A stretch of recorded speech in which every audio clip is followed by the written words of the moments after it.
Nina almost dropped the recorder the first time she heard her father's voice again. It was 2:13 in the morning, rain tapping against the bedroom windows hard enough to blur the street lights outside, and Gabriel had only been gone maybe 4 hours by then. His side of the closet sat half empty, a couple hangers still swinging a little every time the air kicked on. She pressed play, then stopped it almost immediately because her father sounded tired. Not sick exactly, just certain.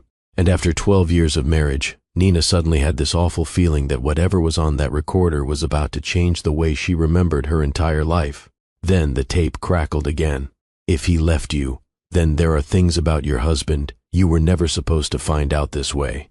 Nina started crying before he even finished the sentence. And the worst part was, deep down, I think she already knew. Welcome to Mr. Graham's story, my beautiful, amazing family. Y'all have been so supportive, and I promise to always do my best to give you the best as I learn and improve every day.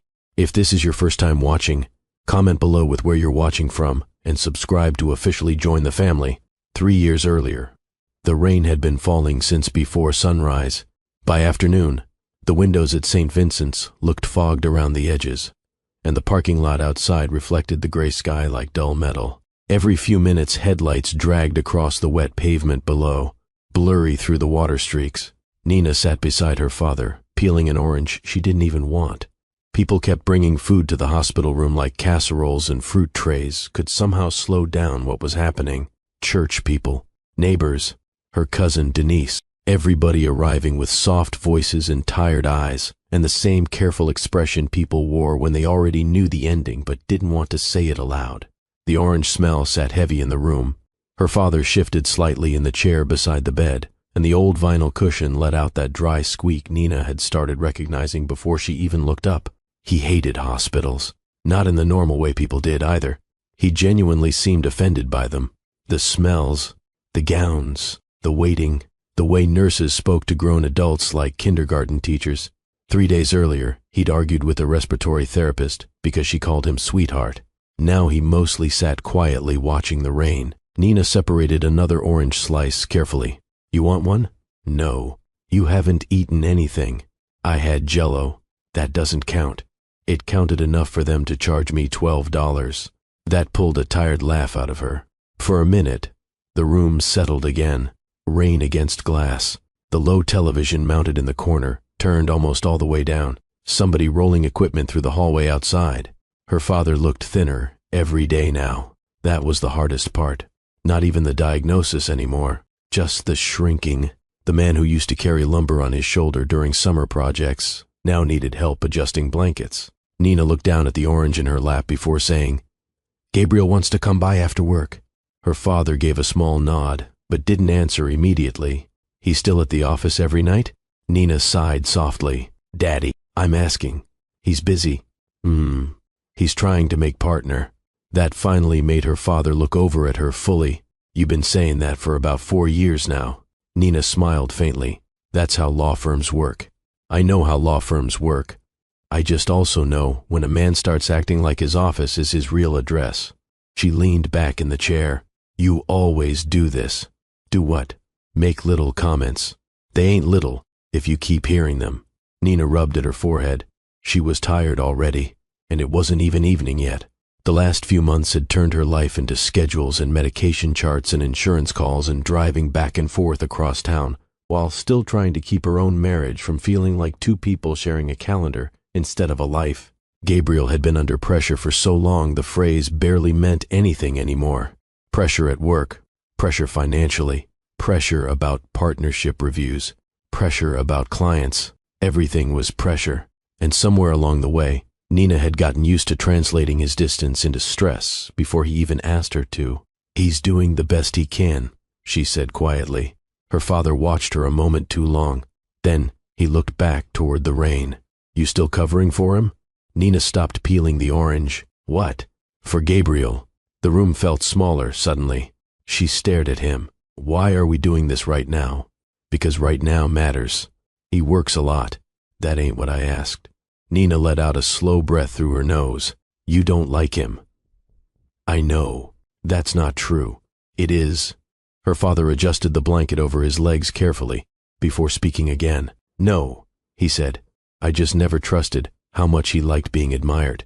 Nina frowned immediately. What does that even mean? He likes attention too much. So, because he's confident, that makes him a bad person? I didn't say bad. You imply things. Her father gave a tired shrug. I watch people. That was the frustrating thing about him. The older he got, the less interested he became in arguing. He'd say one sentence and leave it sitting there like it was enough on its own. Most of the time, it irritated Nina because it forced her to keep thinking about it afterward. She set the orange peel down harder than she meant to. Gabriel has been helping me every step of the way with this. Her father stayed quiet. He comes here after work. Sometimes. He checks on you. He's exhausted too. At that, her father finally looked at her again. But this time, his expression softened, and somehow that felt worse. Nina, he said gently, you look tired all the time now. She opened her mouth immediately. I'm fine.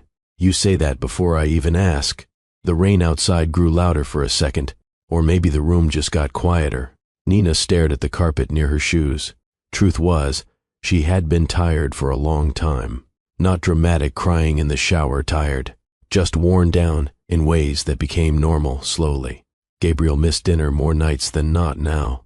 Half their conversations happened through texts about groceries or schedules or whether somebody paid the water bill. And when they did sit together lately, it usually felt like Gabriel was somewhere else mentally, answering emails during movies, checking his phone at restaurants, saying what? 3 seconds after she spoke, because he hadn't heard a word she said. But marriage went through phases. Everybody said that, especially after 10 years, especially without kids, especially when careers got involved. So Nina adapted the way people did when they loved somebody, quietly, gradually, until the adjustments stopped feeling temporary. Her father reached toward the nightstand drawer beside the hospital bed. At first, Nina thought he wanted water. Instead, he pulled out a small gray digital recorder. The thing looked old even then. Scratches near the buttons. Cheap plastic casing.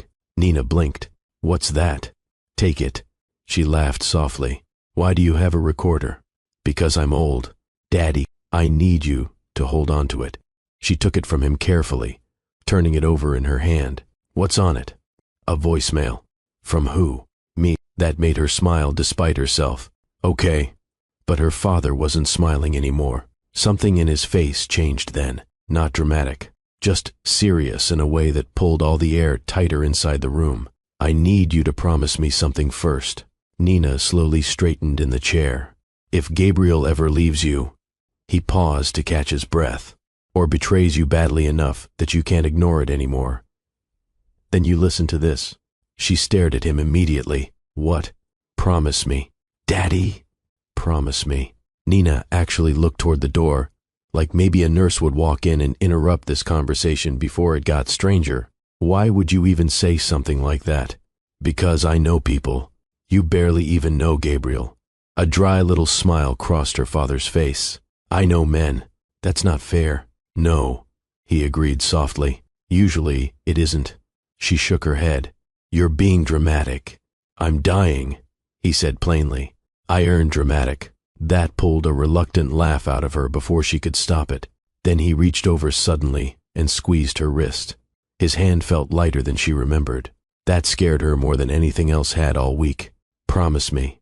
The room went very still after that. Nina looked down at the recorder again, at the scratched plastic, at her father's thin hand resting against the blanket now, and honestly, part of her thought the medication was affecting him emotionally.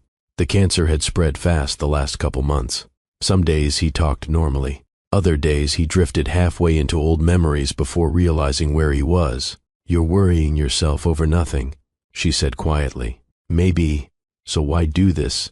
He looked at her for a long moment before answering. Because sometimes the people who love you notice your sadness before you do. That landed somewhere deep enough to annoy her instantly. I'm not sad. Her father didn't argue, didn't push, just watched her with that same calm expression that made lying feel childish even at 38 years old. Finally, Nina shook her head and slipped the recorder into her purse. Fine, she muttered. I promise.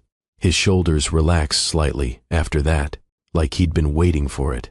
A knock sounded against the partly open door a second later, and Gabriel stepped into the room carrying coffee cups and a folded umbrella. "Sorry," he said, shaking rainwater off his sleeve. "Traffic's insane." He leaned down and kissed Nina on the forehead automatically before greeting her father, and for a second, everything looked normal again, almost convincing. Gabriel loosened his tie while talking about some difficult client downtown. Nina listened, nodding in the right places, but halfway through the conversation, she noticed something strange. Her father wasn't really listening to Gabriel. He was watching Nina instead, watching her smile when she was supposed to, watching her fill silences before they became awkward, watching her explain away little things automatically, like she'd practiced it too long. That feeling stayed with her the rest of the evening. Even after Gabriel drove her home through the rain, even after he took a work call in the kitchen while she changed clothes for bed, even after he climbed into bed an hour later, smelling like expensive cologne and wet pavement, Nina lay awake staring at the ceiling, while Gabriel slept beside her, facing the opposite direction. At some point around midnight, she remembered the recorder still sitting inside her purse near the front door. For a moment, she almost got up to throw it away. Instead, the next morning, she shoved it into a storage box in the back of their bedroom closet, beneath old tax papers and winter shoes. Then life kept moving. Doctor visits, funeral arrangements, work, church casseroles, grief, and eventually the recorder became one more forgotten thing buried in the dark. Until 3 years later, Gabriel left. The strange thing about betrayal was how ordinary the day started. Nina stood in the pasta aisle at Publix, holding 2 different jars of sauce like the decision actually mattered. One was on sale. The other was the kind Gabriel liked back when they still cooked together on Sundays without somebody answering emails halfway through dinner. The store speakers played Old Anita Baker low enough to barely notice. A woman near the end cap kept letting her toddler throw crackers onto the floor, while pretending not to see him doing it. Everything about the afternoon felt painfully normal. Nina finally tossed the cheaper sauce into the cart and reached for her phone when it buzzed against the handle. Rochelle. Nina almost ignored it. Rochelle only called instead of texting when something had happened. Church drama usually. Somebody arguing over choir money. Somebody's nephew getting arrested. Somebody pretending they weren't separated while already dating again. Nina answered anyway. "Hey, girl, where are you?" Nina frowned immediately. "Publix." A pause. Then Rochelle lowered her voice. "Nina, I think I just saw Gabriel." Nina kept pushing the cart slowly. "Okay? With somebody." Another few feet passed before the words fully settled. Nina stopped walking. "What do you mean with somebody?" "I wasn't sure at first," Rochelle said quickly. "That's why I almost didn't call you. I thought maybe it was work or something." Nina gave a short laugh automatically. "Probably was." "Nina." Something in Rochelle's tone made her stomach tighten. Not gossip, not excitement. Pity, real pity. Nina adjusted her grip on the cart handle. "Where are you?" "Down by the riverfront." "At the law offices?" "No. At Bellamy's." Nina frowned harder. Bellamy's wasn't near Gabriel's office. It was one of those expensive downtown restaurants people used for anniversaries and apology dinners. Gabriel had taken her there twice in 12 years, both times after major arguments. "What exactly did you see?" Nina asked carefully. Rochelle hesitated too long. "They kissed." The words didn't register right. Nina actually looked around the grocery store, like maybe Rochelle was talking about somebody nearby instead of her husband. "No," she said immediately. "You probably saw wrong. I know what Gabriel looks like. He could be meeting a client." "Nina." That tone again, soft, careful, like somebody approaching a wounded animal. And suddenly, Nina hated her for calling. Hated the whole conversation, because once another person said something aloud, you couldn't push it back into suspicion anymore. "What does she look like?" Nina asked before she could stop herself. "Blonde. Younger maybe. Pretty." Nina swallowed. She could still be a client. Rochelle didn't answer. And honestly, that silence hurt more than if she'd argued. Nina stared at the shelves in front of her without seeing them. Somewhere nearby, glass bottles clinked together while an employee stocked inventory. Her chest started feeling tight in a slow, creeping way. Not panic exactly, more like her body recognizing something before her brain agreed to it. "I gotta go," she said quietly. "Nina, I'll call you later." She hung up before Rochelle could say anything else. Then she stood there another full minute beside the pasta sauces, while people pushed carts around her like normal life hadn't tilted sideways. Part of her wanted to go home immediately. Part of her wanted to call Gabriel and ask directly. But another part, the part she trusted least, already knew she needed to see for herself. Because lately, there had been moments, little moments. Gabriel showering the second he got home, turning his phone face down more often, smiling at messages without explaining why, leaving rooms to take calls. Nothing dramatic on its own. That was the dangerous thing. Most betrayals didn't arrive all at once. They built slowly around your denial, until eventually the truth barely had space left to enter. Nina pushed the cart toward checkout in a daze. She forgot half the groceries she came for. Outside, the Alabama heat hit her immediately, heavy and damp from rain earlier that morning. She loaded the bags into the trunk mechanically before climbing into the driver's seat. Then, she just sat there. Maybe Rochelle misunderstood. Maybe Gabriel really was with a client. Maybe Nina was about to embarrass herself over nothing. Her phone lit up suddenly. Gabriel. For one terrible second, her heart lifted. See? There's the explanation. She answered immediately. Hey, he said distractedly. You at the store? Yeah. You mind grabbing coffee creamer? I forgot this morning. In the background, she heard restaurant noise, silverware, conversation, a woman laughing faintly somewhere nearby. Nina gripped the steering wheel tighter. You're still working? Unfortunately, he sighed dramatically. This whole Henderson case is turning into a nightmare. Nina closed her eyes briefly. How much longer? Probably another couple hours. Smooth, easy, like breathing. I'll see you tonight, okay? He said, okay, love you. There was no hesitation. That was the part she remembered later. How naturally he said it. Love you too. The line disconnected. Nina sat frozen afterward, staring through the windshield while her pulse hammered unevenly. Then slowly, almost against her own will, she started the car. The drive downtown took 20 minutes. Traffic crawled near the bridge crossing the river, giving her too much time to think. Every red light became another opportunity to turn around. Every mile made her feel more ridiculous. What kind of woman drove across town to spy on her husband because of one phone call? But beneath the embarrassment sat another feeling she didn't want to name. Fear. Not fear of Gabriel cheating. Fear that deep down, she wouldn't actually be surprised. Bellamy's sat near the riverfront behind rows of decorative trees wrapped with tiny white lights. Valet attendants moved through the front entrance while couples drifted inside laughing softly. Nina parked across the street beside a law office already closed for the evening. For a second, she couldn't move. The steering wheel felt slick beneath her hands. Maybe leave now. Maybe protect yourself from this. But then she looked up toward the restaurant windows and saw him immediately. Gabriel. He sat near the back corner, laughing at something across the table. Actually, laughing. Not the polite work laugh Nina heard at networking events. A real one. Loose. Comfortable. It hit her so hard because she realized she hadn't heard that version of him in years. The woman sitting across from him leaned forward while talking. Blonde hair tucked behind one ear. Young enough that Nina immediately became aware of every gray strand she forgot to color lately. One of her hands rested near Gabriel's wrist casually, like she'd already been there before. Nina stared through the windshield so long, her eyes started burning. Still, part of her searched desperately for another explanation. Co-workers flirt sometimes. Maybe this was emotional but not physical. Maybe. Then Gabriel leaned across the table and kissed her. Not quickly, not guiltily, comfortably, like repetition. Nina stopped breathing. The world outside the windshield suddenly looked distant and strange, like she was watching somebody else's life happen from underwater. A horn blared behind her. The traffic light had changed. She hadn't noticed. Nina pulled forward automatically before parking farther down the block. Her hands shook while turning off the engine. Still no tears. That surprised her later. Movies lied about moments like this. There was no dramatic breakdown.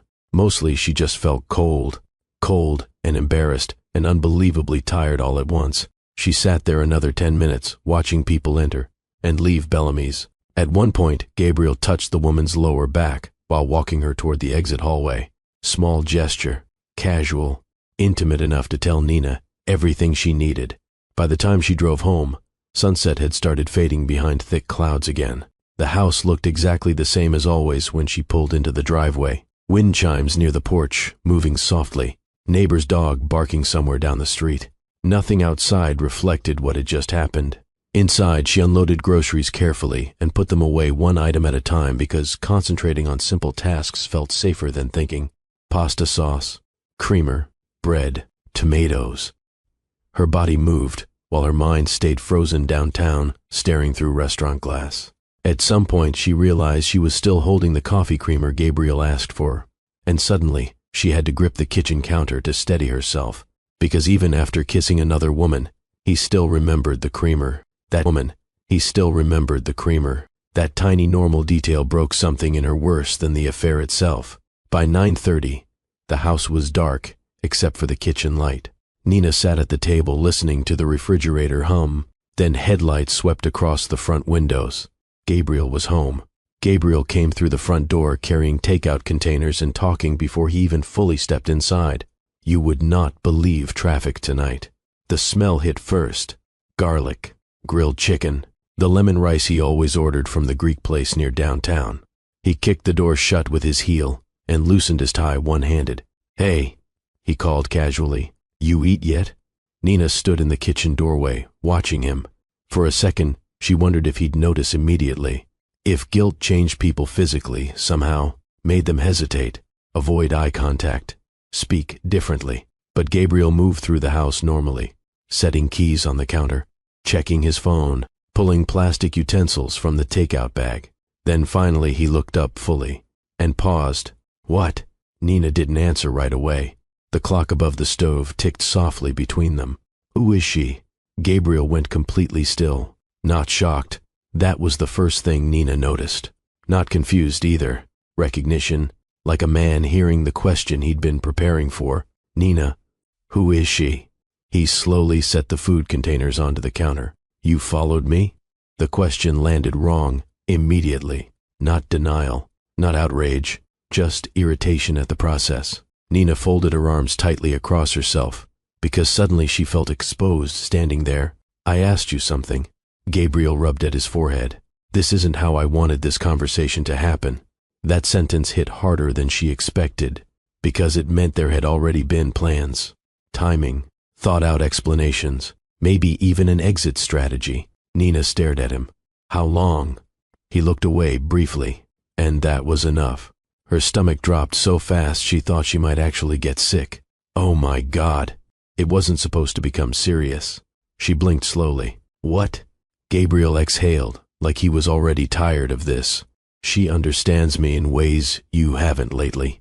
Nina actually laughed once, sharp, disbelieving, because real people weren't supposed to say things like that out loud. "What does that even mean?" "You've been angry for years. I've been exhausted for years. There's always tension now, because you disappear constantly. I work. You lie."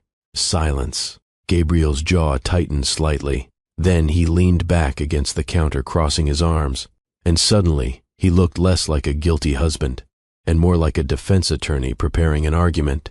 "You make everything difficult lately," he said. "Every conversation turns into some emotional interrogation." Nina stared at him in disbelief. "You cheated on me, and you think that happened in a vacuum?" That one actually stunned her quiet, not because she believed it, because part of him clearly did. Gabriel ran a hand through his hair and started pacing slowly across the kitchen. "I've tried with you, Nina." She almost laughed again. "Tried." The word floated around the room like something rotten. "Tried what?" "To connect with you. I buried my father last year. And ever since then, you shut down. I was grieving. You stopped seeing me." Nina looked at him for a long second, then said softly, "You mean I stopped managing you?" His expression hardened immediately. "That's unfair." "No," she said. "I think it's probably the first honest thing I've said all night." The air between them felt strange now, not explosive. Worse, controlled, like two people standing inside the ruins of something before either of them fully admitted it collapsed already. Gabriel looked exhausted, more than guilty. That hurt too, because exhausted meant this conversation had been happening privately inside him for a long time already. How long? She asked again. This time he answered, 8 months. Nina looked down immediately, not dramatically, just instinctively, because 8 months was long enough to survive holidays, birthdays, family dinners, church services, her father's death anniversary, 8 months of being touched by someone who already belonged somewhere else emotionally. You said you loved me this afternoon. Gabriel rubbed his face. I do care about you. The correction sliced through her quietly. Not love. Care. Like she was somebody recovering from surgery. You know what's crazy? Nina said softly. He didn't answer. I think part of me knew. Gabriel looked up carefully. Every time I asked why you were distant, I already had your excuse ready before you answered. Work stress. Partnership pressure. Deadlines. Nina. No, seriously. She laughed under her breath again. I did all the work for you. Her eyes finally started burning then, not loud crying yet, just the pressure of it building. Gabriel stepped closer carefully. I never wanted to hurt you. Then what exactly was your plan here? He hesitated. Too long. And once again, hesitation told the truth, before words did. You were gonna leave. He looked away. Oh my God. It wasn't supposed to happen like this.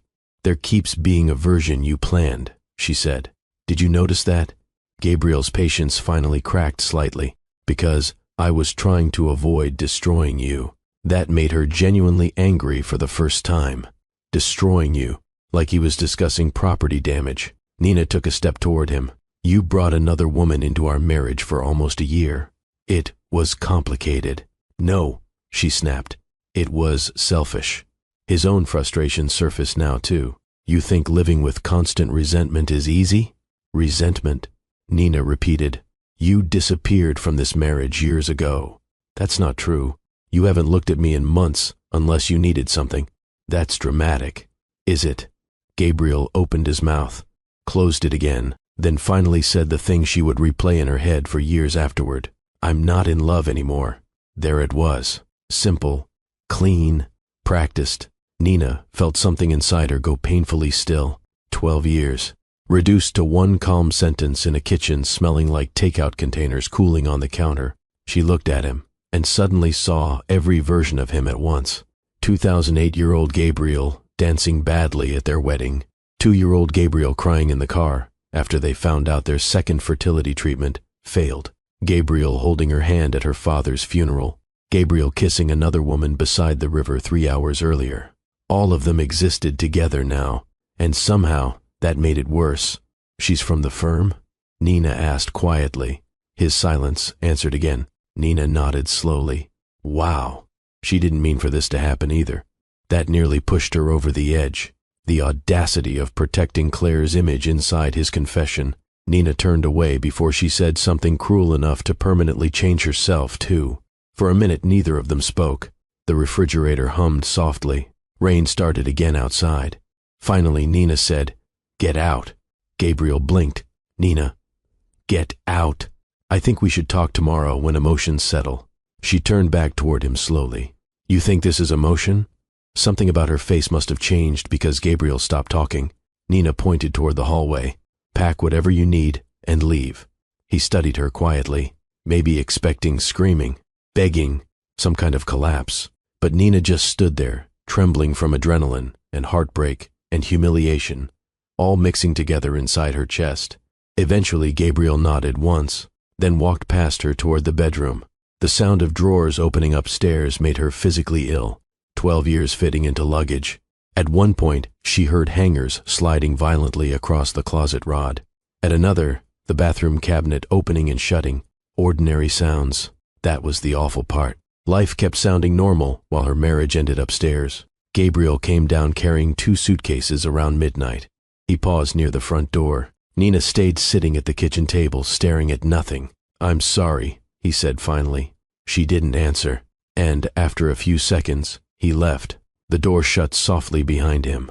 No dramatic slam, no final speech.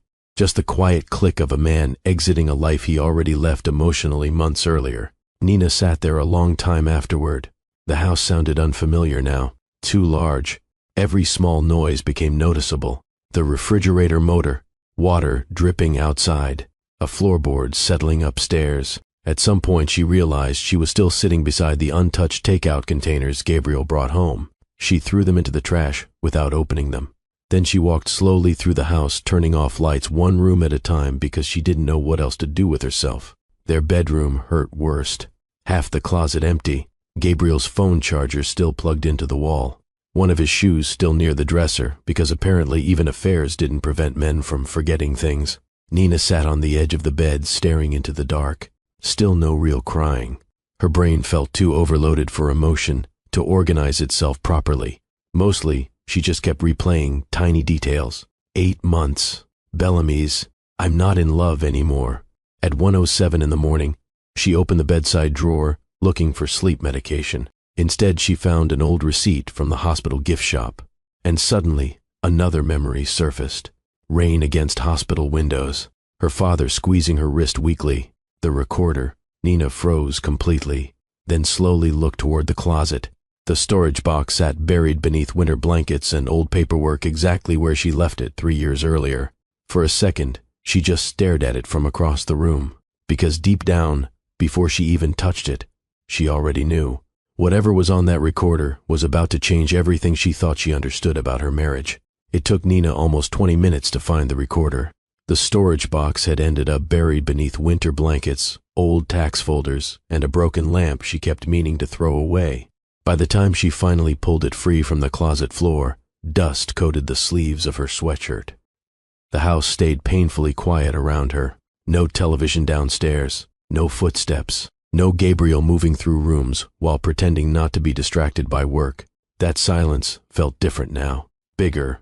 Nina sat cross-legged on the bedroom floor, turning the recorder over in her hands. The batteries were dead. Of course they were. She actually laughed once under her breath because it felt ridiculous suddenly. 2 in the morning. Marriage destroyed. Digging through storage bins for a message from a dead man. For a second, she almost gave up. But then she remembered her father's face in that hospital room.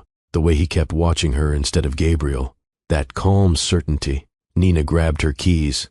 The Walgreens near Highway 31 was mostly empty except for one cashier restocking gum near the registers and an older man buying cough medicine. Nobody looked at her twice. She stood in the battery aisle longer than necessary, staring blankly at different packages while exhaustion pressed behind her eyes. Her reflection in the security mirror above the shelves looked older than she remembered. When she reached the counter, the cashier scanned the batteries and tissues without speaking. "Rough night?" he asked finally. Nina almost answered honestly. Instead, she shook her head once, something like that. Rain had started again by the time she drove home. By 2:13 a.m., she sat on the edge of the bed, holding the recorder, while water tapped steadily against the windows. Gabriel's side of the mattress stayed untouched beside her. That bothered her more than she expected, not because she wanted him there, because 12 years of habit didn't disappear in one night. Her hands shook slightly while replacing the batteries. For a second, she stared at the play button without pressing it. Part of her already knew this recording wasn't going to comfort her. Then she inhaled slowly and hit play. Static crackled through the speaker first. A hiss. Then her father's voice filled the room. "Nina." Her throat tightened instantly. Cancer had changed his voice near the end, thinned it out. Hearing it again felt like reopening grief she barely learned how to carry. She covered her mouth with one hand. "If you're listening to this," he said slowly, "then I guess things turned out the way I was afraid they might." Nina shut her eyes. "I need you to listen all the way through before reacting emotionally. And I know that's difficult for you." Despite everything, she almost smiled. That sounded exactly like him. A soft cough crackled through the speaker before he continued. "About 4 years before I got sick, Gabriel came to me privately asking for help." Nina frowned immediately. He was in debt. Serious debt. Gambling. Her eyes opened. "What?" The words slipped out into the empty room automatically. "He begged me not to tell you. Said it started during law school and got worse after he joined the firm. Sports betting, credit cards, personal loans." Nina stared at the recorder in disbelief. No, that couldn't be right. Gabriel hated gambling, didn't he? Her mind immediately started searching for contradictions. Times he mentioned football bets casually with coworkers, Vegas trips with clients. Random financial stress she never fully understood. I paid most of it off, her father continued. Not because I trusted him completely, because by then your finances were tied together enough that his collapse would have become yours too. Nina stood slowly from the bed. The room suddenly felt too warm.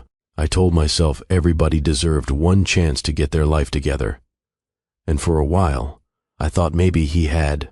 A long pause filled with static. But while cleaning up his debts, I learned things I wish I hadn't. Nina stopped pacing.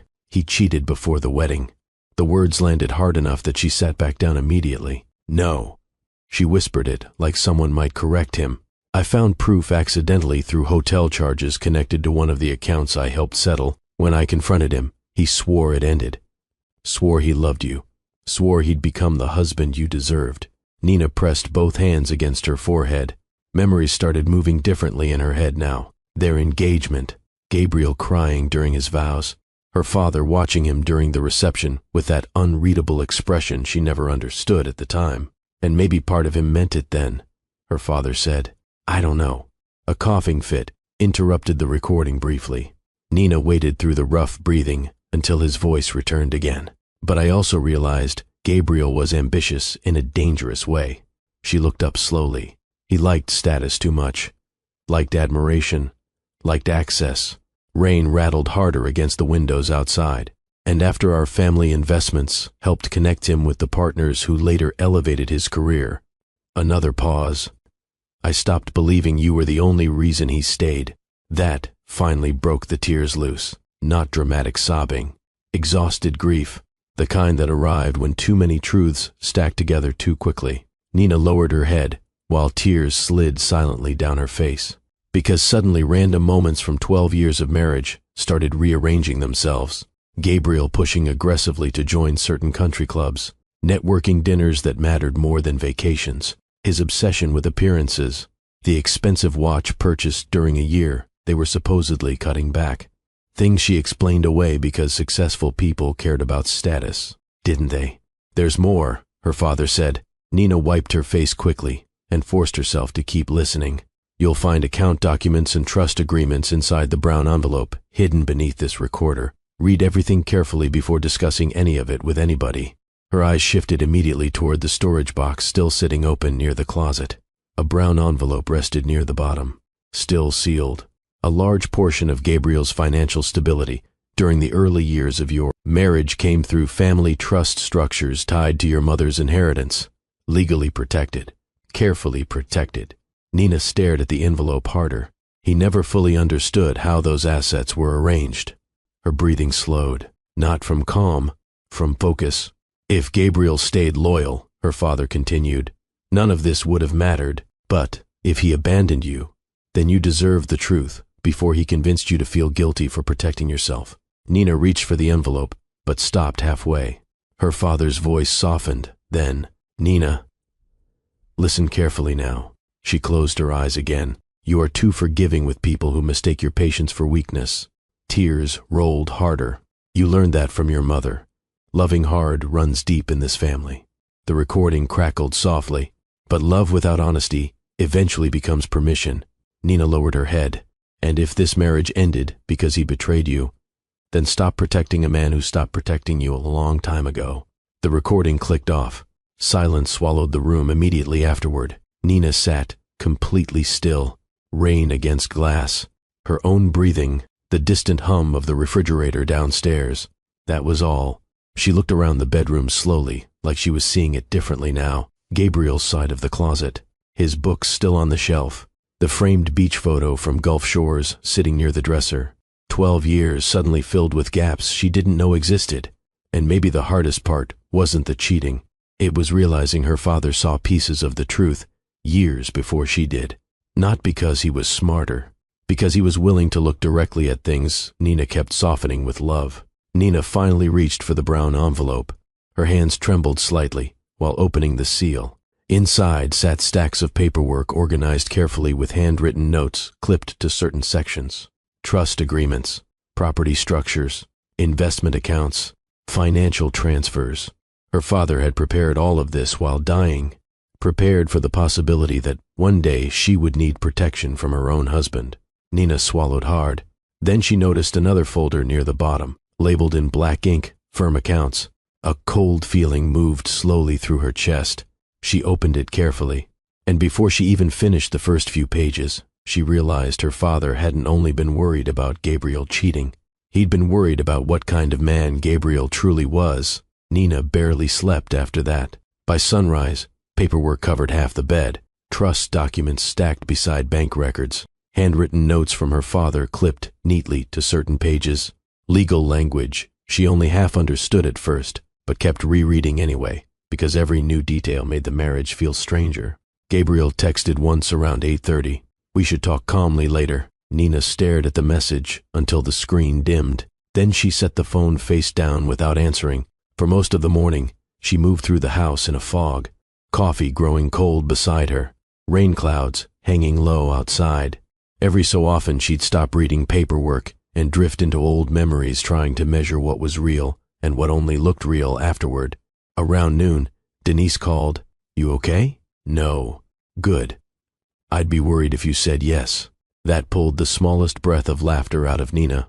Denise had always talked like that, direct enough to sound rude, until you realized it came from love. "You eat anything?" "Not hungry." "Well, force yourself." Sad people always think starvation is personality development.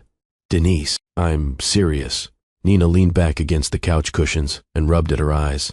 "I don't even know what I'm feeling right now." "You don't need to yet."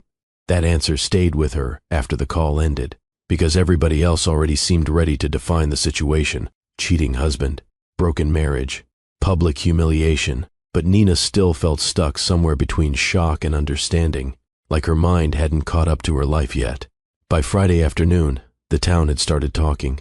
Not openly, not directly, but Alabama church communities moved information faster than local news stations. Women who normally texted Bible verses suddenly texted vague support instead. "Thinking about you today. Call if you need anything." One woman from church sent, "Men are disappointing sometimes." Nina nearly threw the phone across the room. What made it worse was the politeness of it all. Nobody asked directly. They circled pain carefully while still feeding on it. Then Saturday morning, Rochelle called again. This time Nina answered, already irritated. "What now? You sitting down?" "No." A pause. "Nina, your neighbors saw Gabriel at the house." Her stomach tightened immediately. "What do you mean at the house?" "He brought her there." Nina stopped moving. "When?" "This morning." Another silence. Then Rochelle added carefully, apparently they were outside by the mailbox laughing about something. The humiliation hit hotter than the heartbreak this time, because the house still smelled like Gabriel's cologne upstairs, because she still hadn't even fully processed the affair. And now Claire was standing in her driveway, like she belonged there. Nina closed her eyes hard. "I shouldn't have left.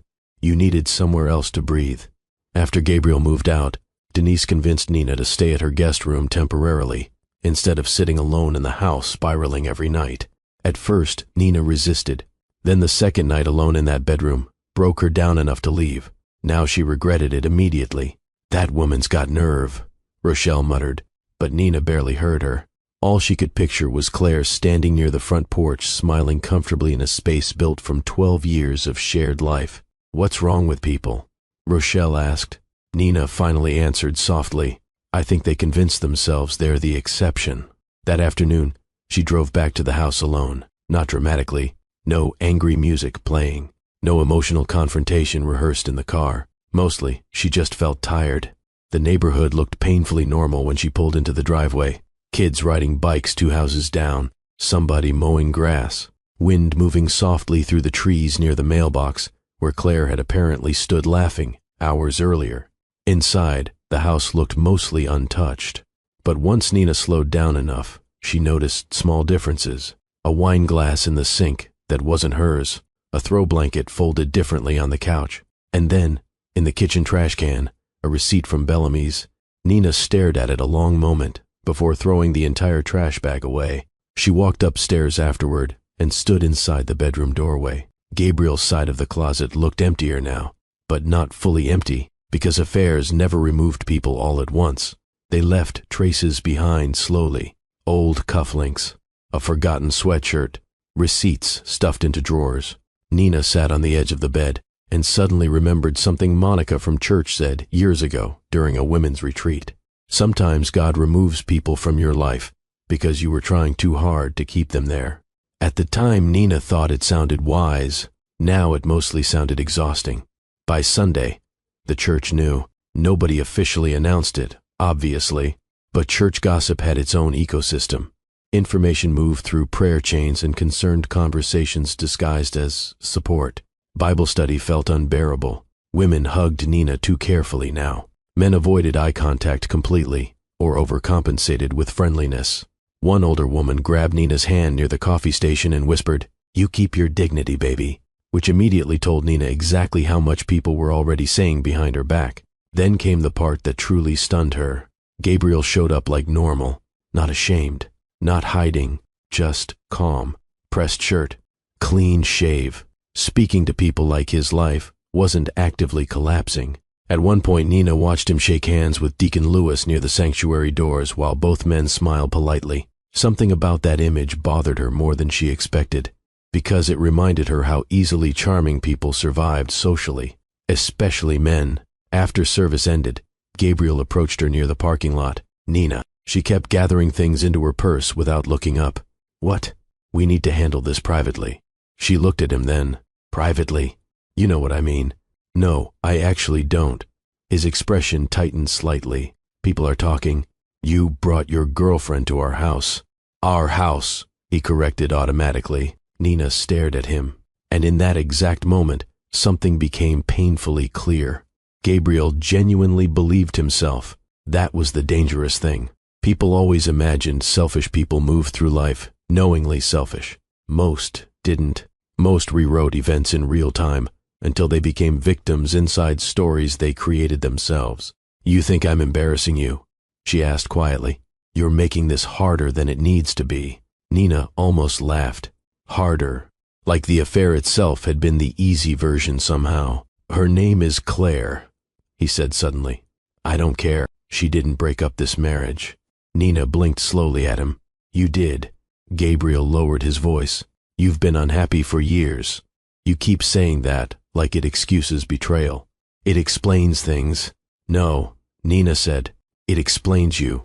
For a second, his mask slipped. Not guilt, annoyance. Like he was frustrated, she refused to follow the version of events he prepared. "You always turn everything into conflict," he muttered. That finally did make her laugh. Because for years, Nina avoided conflict constantly, smoothed over arguments, translated his moods, protected his image at family gatherings. Even now, part of her still wanted to lower her voice so people nearby wouldn't hear. And suddenly she understood how dangerous that habit had become. Gabriel stepped closer. "I'm trying to be respectful here. You brought another woman into my home. Our marriage was already another woman into my home. Our marriage was already over. You forgot to mention that to me." His jaw tightened. Then he exhaled sharply and walked away before the conversation could continue. Nina stood there watching him greet another church member like nothing happened. And honestly, that was the moment humiliation started turning into clarity, because up until then, part of her still saw Gabriel as emotionally conflicted, a flawed man who made terrible choices. But standing there in that church parking lot watching him protect his comfort more fiercely than anyone else's pain, Nina realized something simpler. Gabriel expected forgiveness automatically, not because he earned it, because he was used to her absorbing consequences quietly. That realization followed her home. So did the paperwork. Late Sunday night, she spread the trust documents across the dining room table again and forced herself to read slower this time. Her father had been meticulous. The house itself sat protected inside a family trust established years before Nina even met Gabriel. Inheritance money from her mother's side funded the down payment and much of the early mortgage structure. Gabriel contributed financially afterward, yes, but legally, things were far more complicated than he realized. And according to handwritten notes clipped throughout the paperwork, Gabriel never bothered reviewing most of the details carefully. He assumed, the way certain men assumed homes eventually belonged to them by default. Nina sat very still after that realization. Then she opened the folder marked Firm Accounts again. This time she paid closer attention. At first, the documents looked boring. Transfer logs, settlement records, account summaries. But patterns started appearing once she slowed down. Money moving temporarily through secondary accounts before redistribution. Small amounts, then larger ones. Dates circled in red ink. Beside one highlighted transfer, her father had handwritten, "Look deeper if necessary." Nina frowned. She wasn't a lawyer. She barely understood half the terminology. Still, something about the records felt wrong, carefully wrong. Like someone smart believed small dishonesty stopped counting if hidden inside complicated paperwork. She leaned back slowly in the chair, then looked around the empty house. Gabriel thought she was weak, not openly maybe, but fundamentally. He mistook patience for passivity, grief for helplessness, love for blindness. And sitting there alone at 2 a.m, surrounded by documents her dying father prepared years earlier, Nina realized something that scared her a little. Gabriel had absolutely no idea who he was divorcing anymore. Nina hired Monica Reed the following Tuesday. Denise actually found her first. "You need somebody mean," she said over coffee that morning. "I don't need mean." "Yes, you do. You've spent 12 years being reasonable. Look where that got you." Nina rolled her eyes, but she still took the business card. Monica Reed, family and financial litigation. The office sat downtown above a bank building with terrible parking and aggressively cold air conditioning. Nina almost turned around twice before going upstairs. Part of her still hated how official everything was becoming. Lawyers made things real. Divorce sounded survivable in conversation. Legal paperwork made it permanent.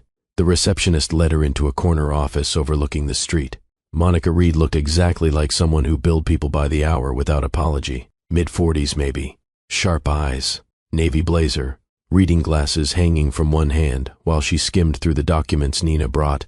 She didn't speak for the first several minutes, only turned pages, occasionally marking something with a yellow tab. Finally, she leaned back slowly. "Your husband is either arrogant or careless." Nina gave a tired half shrug. "Probably depends on the day." Monica's mouth twitched briefly. Then she lifted one of the trust documents again. "Who organized these?" "My father. He was smart." That word hit Nina unexpectedly hard. Monica noticed the reaction immediately, but kept going. These protections were intentional, very intentional. What exactly does that mean? "It means your father understood leverage." Nina shifted uncomfortably in the chair. Marriage and leverage felt ugly together in the same sentence. Monica must have noticed because her tone softened slightly. "I'm not saying your father planned for your marriage to fail," she said. "I'm saying he made sure you wouldn't be destroyed financially if it did." Nina looked down at her hands. For years she thought her father simply disliked Gabriel personally. Now she wondered how much he actually saw. Monica continued flipping through paperwork. "Did your husband ever review these trust structures carefully?" "I honestly don't know." "Yes, you do." Nina looked up. Monica set the folder down. "Men like your husband usually assume they understand financial ownership without reading details, especially in marriages where they slowly become the higher earner publicly." The uncomfortable part was how accurate that sounded. Gabriel handled most conversations involving investments or taxes during the later years of their marriage. Not because Nina couldn't understand them, because eventually it became easier letting him take over. At the time it felt like partnership.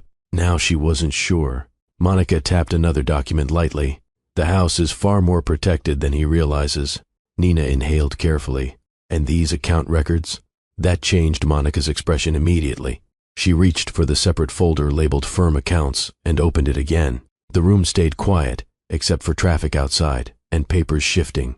After several minutes, Monica removed her glasses slowly. "Where exactly did your father get these?" "I don't know."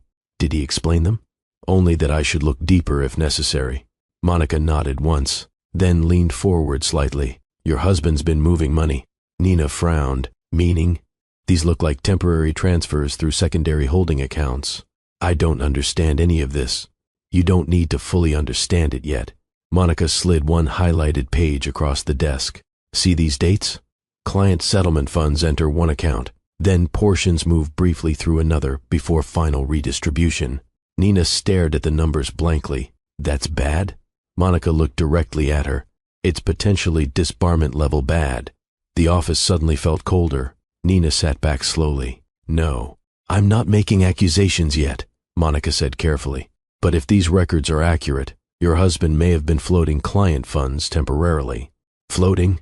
Using money that technically isn't his to stabilize short-term cash flow gaps.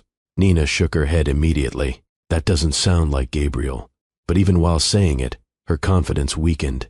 Because gambling debts suddenly changed old memories too. Financial pressure, random panic over expenses despite good income, mood swings after football weekends. Things she dismissed separately now sat connected together. Monica watched her quietly. You still love him, she said finally. The honesty of it embarrassed Nina immediately. I don't know what I feel. Yes, you do. That's why this hurts. Nina looked away toward the office windows. Downtown traffic crawled below, while people moved through crosswalks carrying coffee cups and briefcases in normal lives. I keep trying to figure out what was real, she admitted softly. Monica nodded like she heard that sentence often. The dangerous people usually aren't monsters all the time. Nina swallowed hard, because that was exactly the problem. Gabriel wasn't cruel every day. He remembered birthdays. He held her hand during funerals. He brought her soup when she got sick. He also lied for years. Both things existed together now, and her brain still struggled holding them in the same place. Monica closed the financial folder carefully. For now, I recommend 2 things. Nina straightened slightly. 1. Stop communicating emotionally with your husband. Keep conversations brief and practical. That won't be hard lately. 2. Don't warn him. About what? That you know more than he thinks you know. Nina frowned. You really think it's that serious? Monica held her gaze a second too long before answering. I think your father left breadcrumbs very deliberately. That sentence sat heavy between them. After the meeting ended, Nina drove aimlessly for nearly an hour before going home. The city looked different lately, or maybe she did. Restaurants she and Gabriel used to visit now carried memories she didn't trust anymore. Even familiar roads felt strange, because her mind kept replaying conversations differently with this new information attached. At a red light near Crestwood, her phone buzzed. Gabriel. She almost ignored it. Instead, she answered on speaker. Yeah? You met with a lawyer? Straight to it. Nina leaned back against the seat. That was fast. I got served paperwork at work. His irritation barely stayed controlled. You couldn't give me a heads up. You gave another woman our house. That's not what this is about. Nina almost laughed, then enlightened me. I thought we could handle this privately. We tried your version of private already. Gabriel exhaled sharply through the phone. I don't understand why you're escalating everything. That word again, escalating, like she started the fire by acknowledging smoke. Nina looked out the windshield while traffic moved slowly ahead. You know what's interesting? She said calmly. You keep acting shocked that actions have consequences. Silence. Then Gabriel lowered his voice. You're angry right now. I get that. There it was, that careful tone he used whenever he wanted her to feel emotional and unreasonable at the same time. Usually it worked. This time it didn't. No, Nina said quietly. I think I'm finally paying attention. The light turned green. Cars behind her started moving. Gabriel stayed silent long enough that she wondered if the call dropped. Then he asked carefully, What does that mean? Nina thought about the recorder. The debts, the trust, the financial records, her father watching her in that hospital room with exhausted concern. It means, she said softly, I don't think you've been honest with me for a very long time. Gabriel didn't answer immediately, and for the first time since the affair exploded, Nina heard something new in his silence. Not guilt, nervousness, real nervousness. You're letting people get in your head, he said finally. Nina almost smiled, because that sentence told her more than he realized. People only said things like that when they were losing control of the narrative.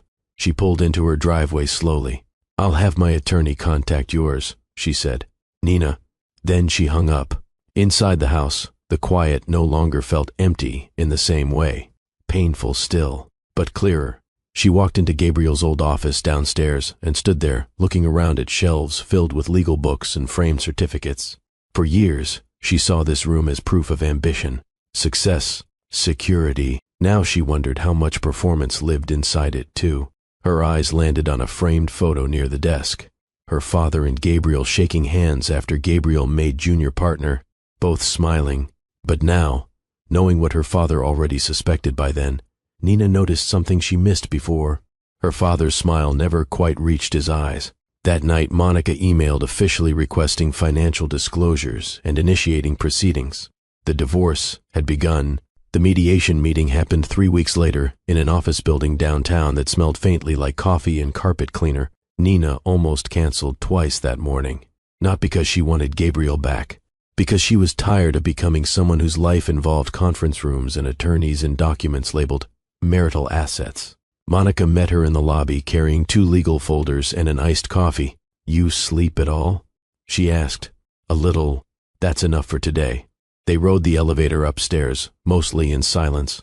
Nina wore a dark green blouse Denise picked out after rejecting 3 other outfits. "You need to look stable," Denise said, "not heartbroken. Men weaponize heartbroken." At the time, Nina rolled her eyes. Now, standing outside the mediation office, she understood exactly what Denise meant. Gabriel was already there. He stood near the reception desk talking to his attorney with the same calm professional posture he used at networking events. Tailored gray suit, expensive watch, hair perfectly trimmed, like none of this had touched him yet.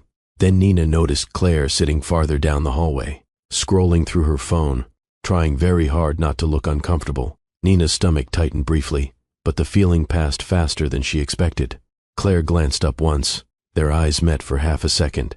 Then, Claire looked away first. Interesting. Gabriel turned after noticing the silence shift. Nina, his tone stayed neutral. Too neutral. Like they were co-workers meeting before a difficult presentation. "Gabriel." Monica stepped forward immediately, before the conversation could become personal. "Counsel's already inside," she said. Gabriel nodded once. No apology, no acknowledgement of Claire sitting 20 feet away, while his marriage dissolved. And honestly, that told Nina more than any dramatic confrontation could have. Inside the conference room, everything felt aggressively controlled. Cold bottled water lined the center of the table. Legal pads stacked neatly beside pens nobody used. A fake landscape painting hung on the wall, trying too hard to calm people already preparing for battle. Gabriel's attorney introduced himself politely. Too politely. The kind of polished Southern professionalism that sounded pleasant, while quietly calculating damage. They started with property discussions first. Standard language, asset division, temporary agreements. Gabriel spoke carefully throughout most of it, leaning back in his chair like a man trying to project calm authority. "We both want this resolved respectfully," he said at one point. Nina almost looked around the room to see who exactly we included. Monica remained mostly quiet during the first 20 minutes, taking notes while Gabriel's attorney proposed selling the house and dividing proceeds evenly. Then, Gabriel spoke directly for the first time. "The cleanest solution is probably liquidation." Liquidation, the word hit Nina strangely, like their marriage had become a failed business merger. Monica finally closed her folder. "We won't be agreeing to that." Gabriel's attorney folded his hands. "And why is that?" Without rushing, Monica slid copies of the trust documents across the table. The atmosphere changed almost immediately. Gabriel frowned while scanning the first few pages. "What is this?" Monica's voice stayed calm. "The home exists primarily under protected family trust ownership tied to Mrs. Carter prior to marriage." Gabriel looked up sharply. "That's not accurate." "It is." "No. I paid that mortgage for years." "You contributed," Monica corrected. "That's legally different." Gabriel turned pages faster now. Nina watched the confidence in his face shift slightly for the first time since entering the building. Not panic yet. Confusion. "How did I never see these?" Monica answered before Nina could. "Because you never requested full review during restructuring." Gabriel looked toward Nina immediately then, like she intentionally hid something, which almost made her laugh, because for years, Gabriel handled financial conversations while she trusted him to understand everything better. Now suddenly he was angry about details he never bothered learning himself. His attorney adjusted in his chair carefully. "We may need additional time reviewing these materials." "Take all the time you need," Monica said. The room stayed tense after that. Gabriel stopped sounding composed. Small irritation started slipping into his voice whenever Monica challenged something. At one point, he leaned toward Nina directly. "You knew about this?" She met his eyes calmly. "No." "Then where'd this come from?" "My father." That answer landed hard. Gabriel leaned back again slowly, and for a brief second, Nina saw something unfamiliar cross his face. Not anger, unease, because now her father's suspicions weren't buried in old conversations anymore. They were sitting legally documented across a conference table. The meeting only got worse from there. Monica brought up financial disclosures next, business accounts, investment movement, secondary holding transfers. Gabriel's attorney interrupted quickly. "Those matters are unrelated to the marital dissolution." "Potentially," Monica replied smoothly, "depending on where the investigation leads." Gabriel's head snapped toward her immediately. What investigation? Nobody answered right away. Nina watched the silence hit him before the words did. And suddenly, she realized something important. Gabriel still thought he controlled the narrative. He assumed this would stay emotional, messy, maybe, publicly awkward, but manageable.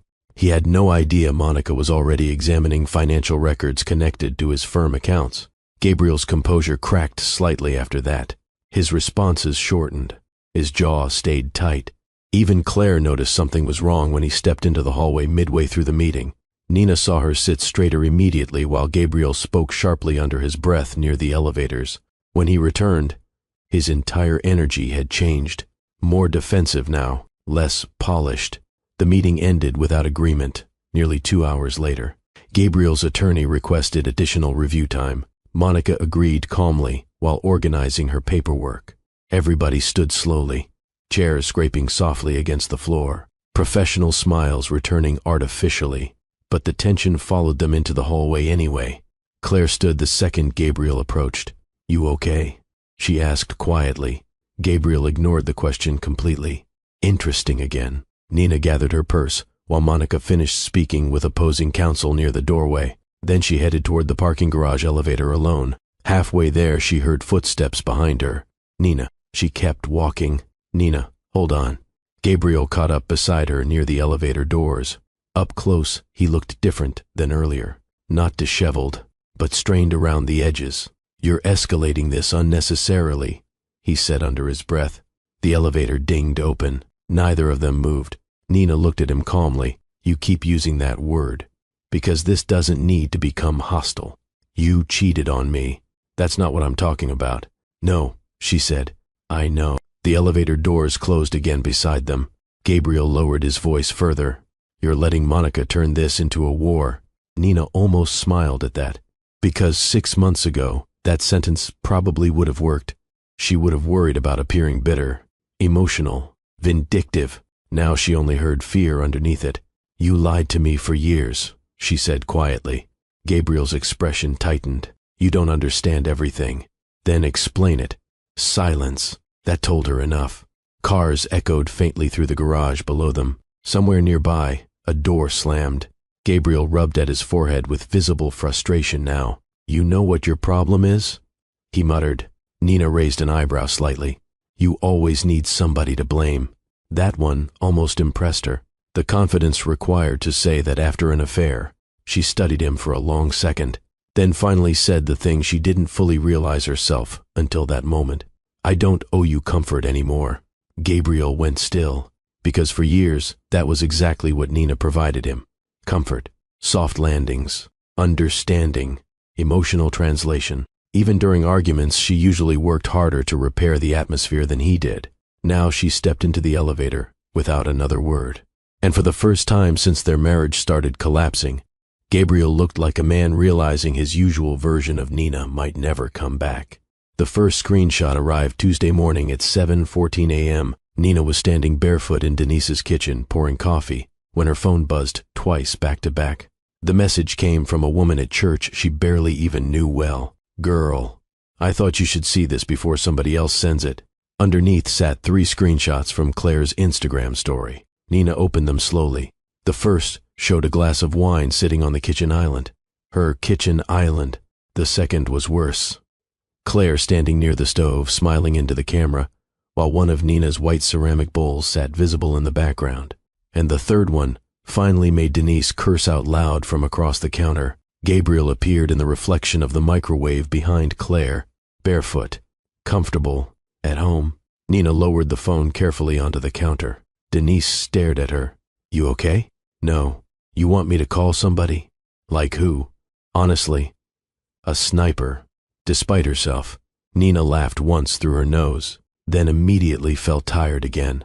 Because this was the new rhythm of her life now, humiliation arriving in notifications before breakfast. By noon, half the church had seen the photos. Rochelle called furious. That girl's stupid. Nina leaned against the bedroom window, listening while rain drifted lightly outside again. She's 29, Rochelle continued. 29-year-olds think posting everything online counts as happiness. How do you know she's 29? People investigate when they're bored. 29. People investigate when they're bored. That almost made Nina smile. Almost. What's Gabriel saying? I haven't talked to him. Well, somebody should tell him she's making this look messy. Nina looked out at the wet parking lot below Denise's apartment. It is messy. No, Rochelle corrected. Cheating is messy. Posting from your wife's kitchen while the divorce paper's still warm? That's disrespectful. The call ended after another few minutes, but the screenshots kept coming. Different angles, different reposts. People sending them under the disguise of concern while still participating in the spectacle. One message simply read, men really lose their minds after 40. Another, baby. Wow. Nina eventually turned her phone face down on the bed. At some point, humiliation stopped feeling sharp and started feeling exhausting instead. Meanwhile, Gabriel kept acting like the injured party. That became obvious during a phone call 2 nights later. You've got people treating me like I committed murder, he snapped. Nina sat at the small dining table reviewing paperwork Monica emailed earlier. You moved your girlfriend into our house. She was visiting. Nina closed her eyes briefly. Do you hear yourself? You're turning everybody against me. No, she said calmly. Your behavior is doing that. Gabriel exhaled hard into the phone. This is exactly what I mean. Everything becomes public drama with you. That sentence irritated her less than it would have before, because now she heard the strategy inside it. If Nina reacted emotionally, Gabriel framed himself as the calm, reasonable one. If she stayed calm, he pushed harder, trying to provoke guilt. For years, she never fully noticed the pattern. Now she couldn't stop seeing it. You know what's interesting? She asked quietly. What? You still talk like this happened to you. Silence. Then Gabriel lowered his voice. I made mistakes. Mistakes don't usually last 8 months. Another silence. Nina waited. Finally he muttered, You don't understand how unhappy I was. There it was again, the rewritten narrative. The version where betrayal became emotional self-defense. Nina looked down at the stack of financial documents in front of her. I think you confuse discomfort with suffering, she said. What's that supposed to mean?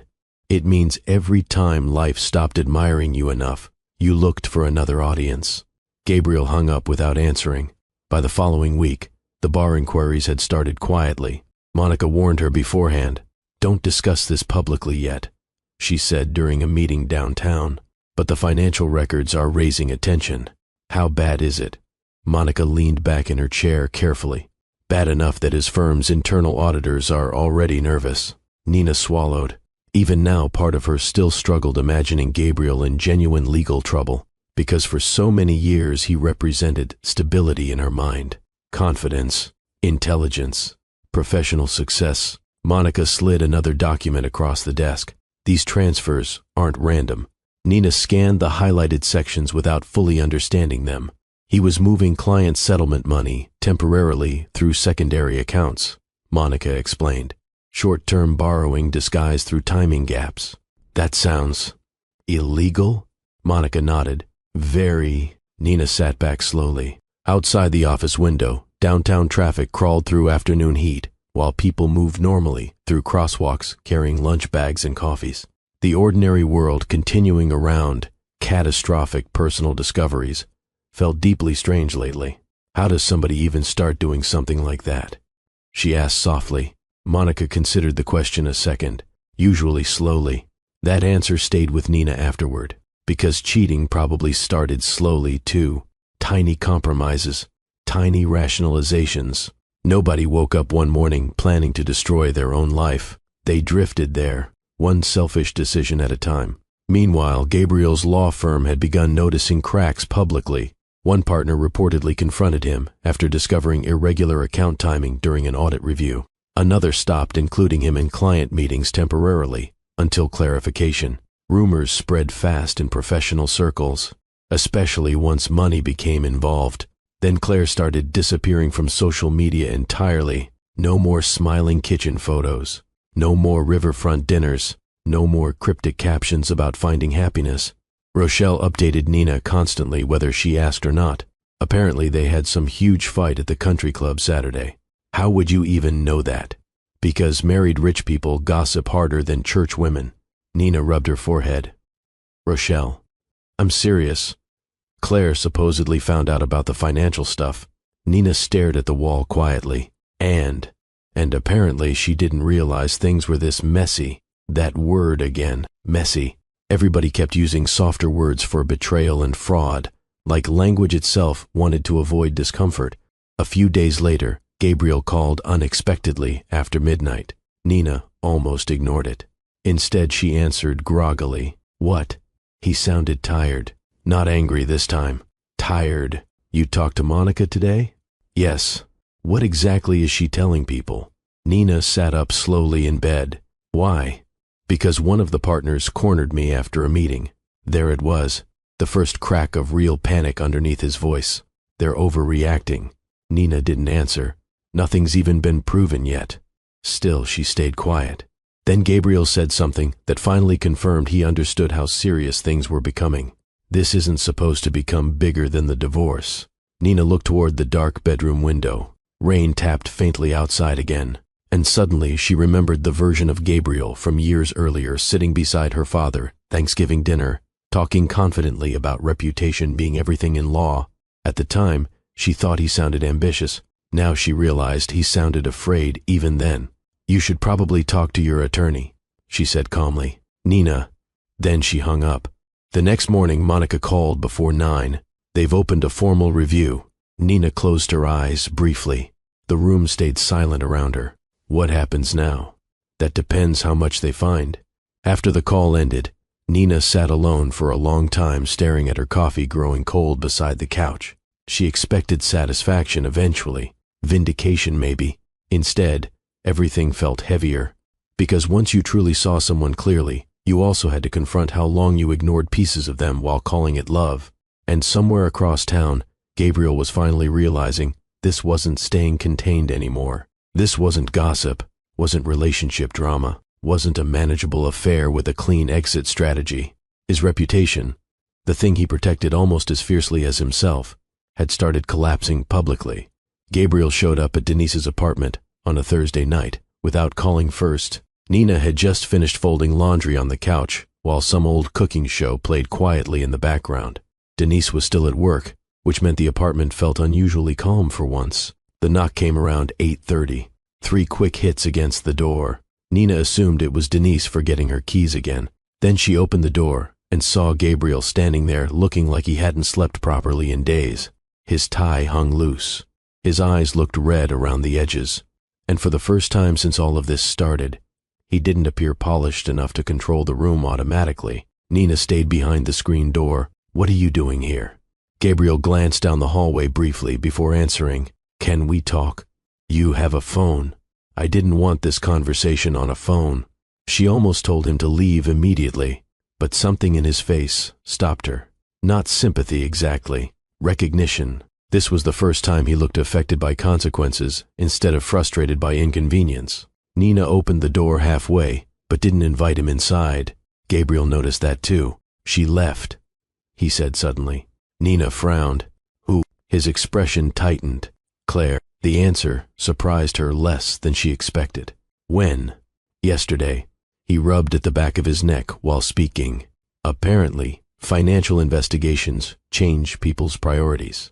There was bitterness in the sentence, but underneath it sat embarrassment too. Nina leaned lightly against the doorway. What happened?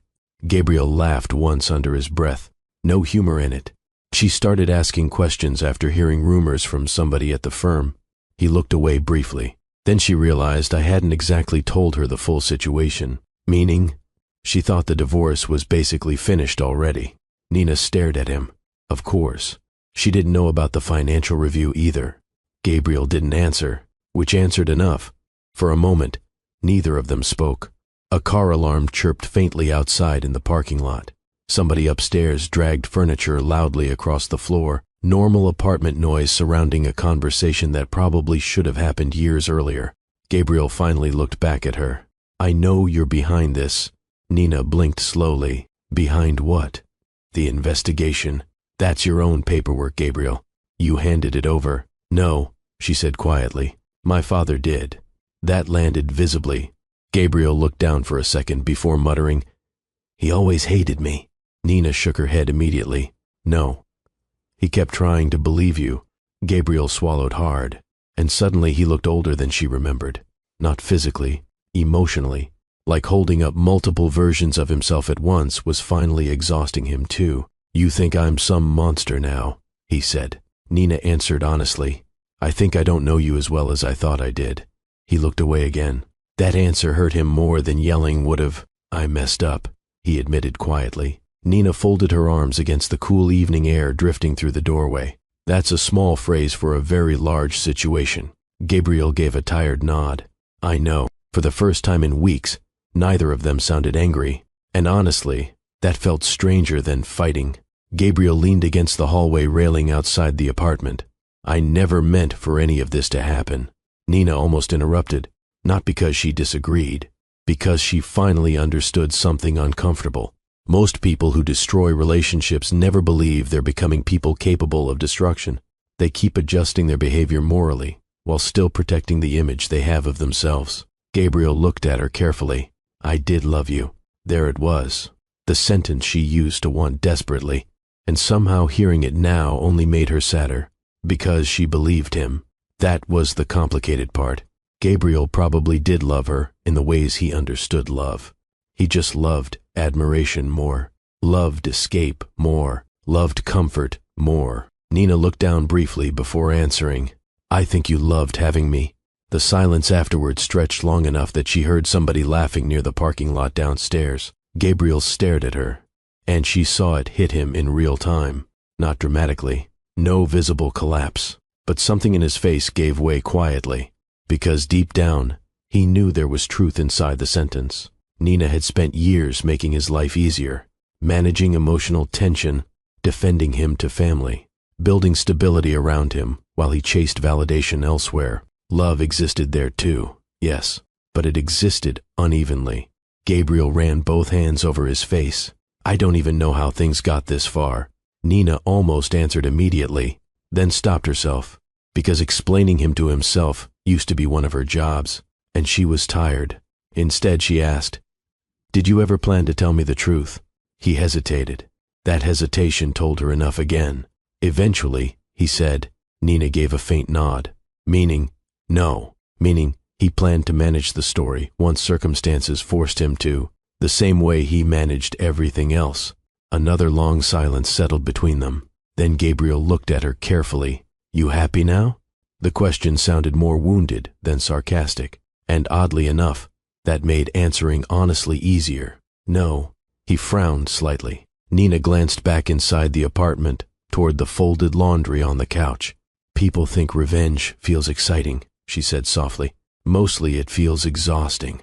Gabriel's shoulders lowered a little after that, because maybe part of him expected cruelty now, celebration, vindictiveness. But Nina didn't actually want him destroyed. She wanted the lying to stop. That was different. You know what the worst part is? Gabriel asked after a while. She waited. I kept thinking once I left, I'd finally feel honest again. Nina looked at him carefully, and he laughed bitterly under his breath. I think I've been lying so long, I don't even notice when I'm doing it anymore. That sentence stayed hanging between them. Probably the most truthful thing he'd said since all this started. For a brief second, Nina saw flashes of the man she married again. The younger Gabriel, eating takeout on apartment floors before they could afford furniture. The version who held her after fertility appointments. The one who cried during her father's funeral without caring who saw. And honestly, that made everything harder. because completely evil people would have been simpler to leave emotionally. Gabriel pushed himself away from the railing slowly. I never wanted you to hate me. Nina looked at him for a long moment, then answered with more kindness than he probably deserved. I don't hate you. He seemed surprised by that. I'm disappointed in you, she continued. There's a difference. Gabriel's eyes dropped toward the floor again. The hallway stayed quiet around them. Finally, Nina stepped back toward the apartment interior. You should go home. Gabriel nodded once, then gave a small, humorless smile. Don't have much of one anymore. The sentence almost reached her, emotionally. Almost. But then she remembered Claire in her kitchen. Bellamy's, the voicemail, her father warning her from a hospital bed years earlier. And the feeling passed. Gabriel looked like he wanted to say something else. Instead, he only nodded again and turned toward the stairwell. Nina watched him walk away slowly down the hallway. Tired man, wrinkled suit, life unraveling behind him. For one dangerous second, grief rose hard enough inside her chest to make her question everything again. Then she remembered something Monica said during one of their meetings. The hardest part about leaving certain people is mourning the version of them you kept hoping would finally appear. Nina closed the apartment door gently, and on the other side of it, Gabriel stood alone for several seconds before finally walking away. Court day arrived gray and humid, the kind of Alabama morning where the air already felt heavy before 9 o'clock. Nina stood in Denise's guest bathroom staring at herself, while the curling iron cooled beside the sink, untouched. She'd changed outfits twice already before finally settling on a navy blue dress hanging in the back of her closet for years. Her father bought it for her once before some charity banquet downtown. You look expensive in this, he told her at the time. Nina remembered laughing because he said it like a compliment and an insult at the same time. Now she smoothed invisible wrinkles from the fabric and tried not to think about how strange life could become in a year. Denise knocked lightly against the bathroom doorframe. You almost ready? Yeah. Denise studied her carefully. You nervous? Nina considered lying. Instead, she nodded once. Good, Denise said. Means you still care about reality. That earned the smallest smile. Downstairs, coffee brewed while local morning news played softly from the television. Neither woman paid attention to it. The house carried that strange quiet people create before difficult events.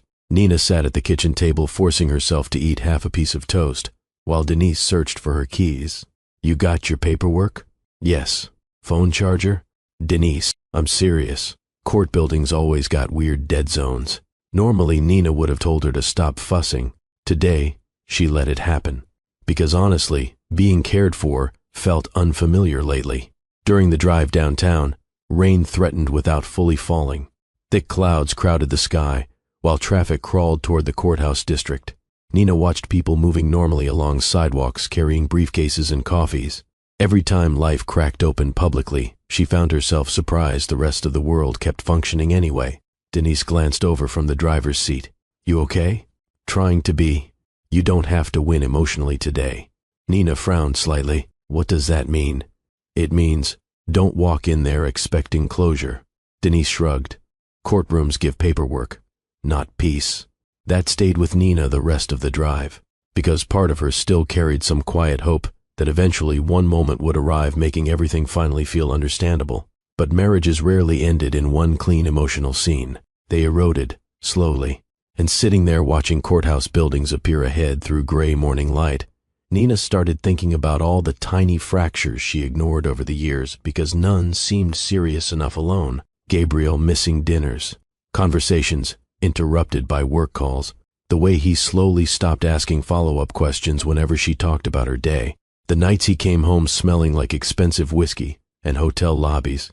At the time, every explanation sounded reasonable by itself. That was how people drifted apart quietly, while still calling themselves stable. The infertility treatments didn't help either.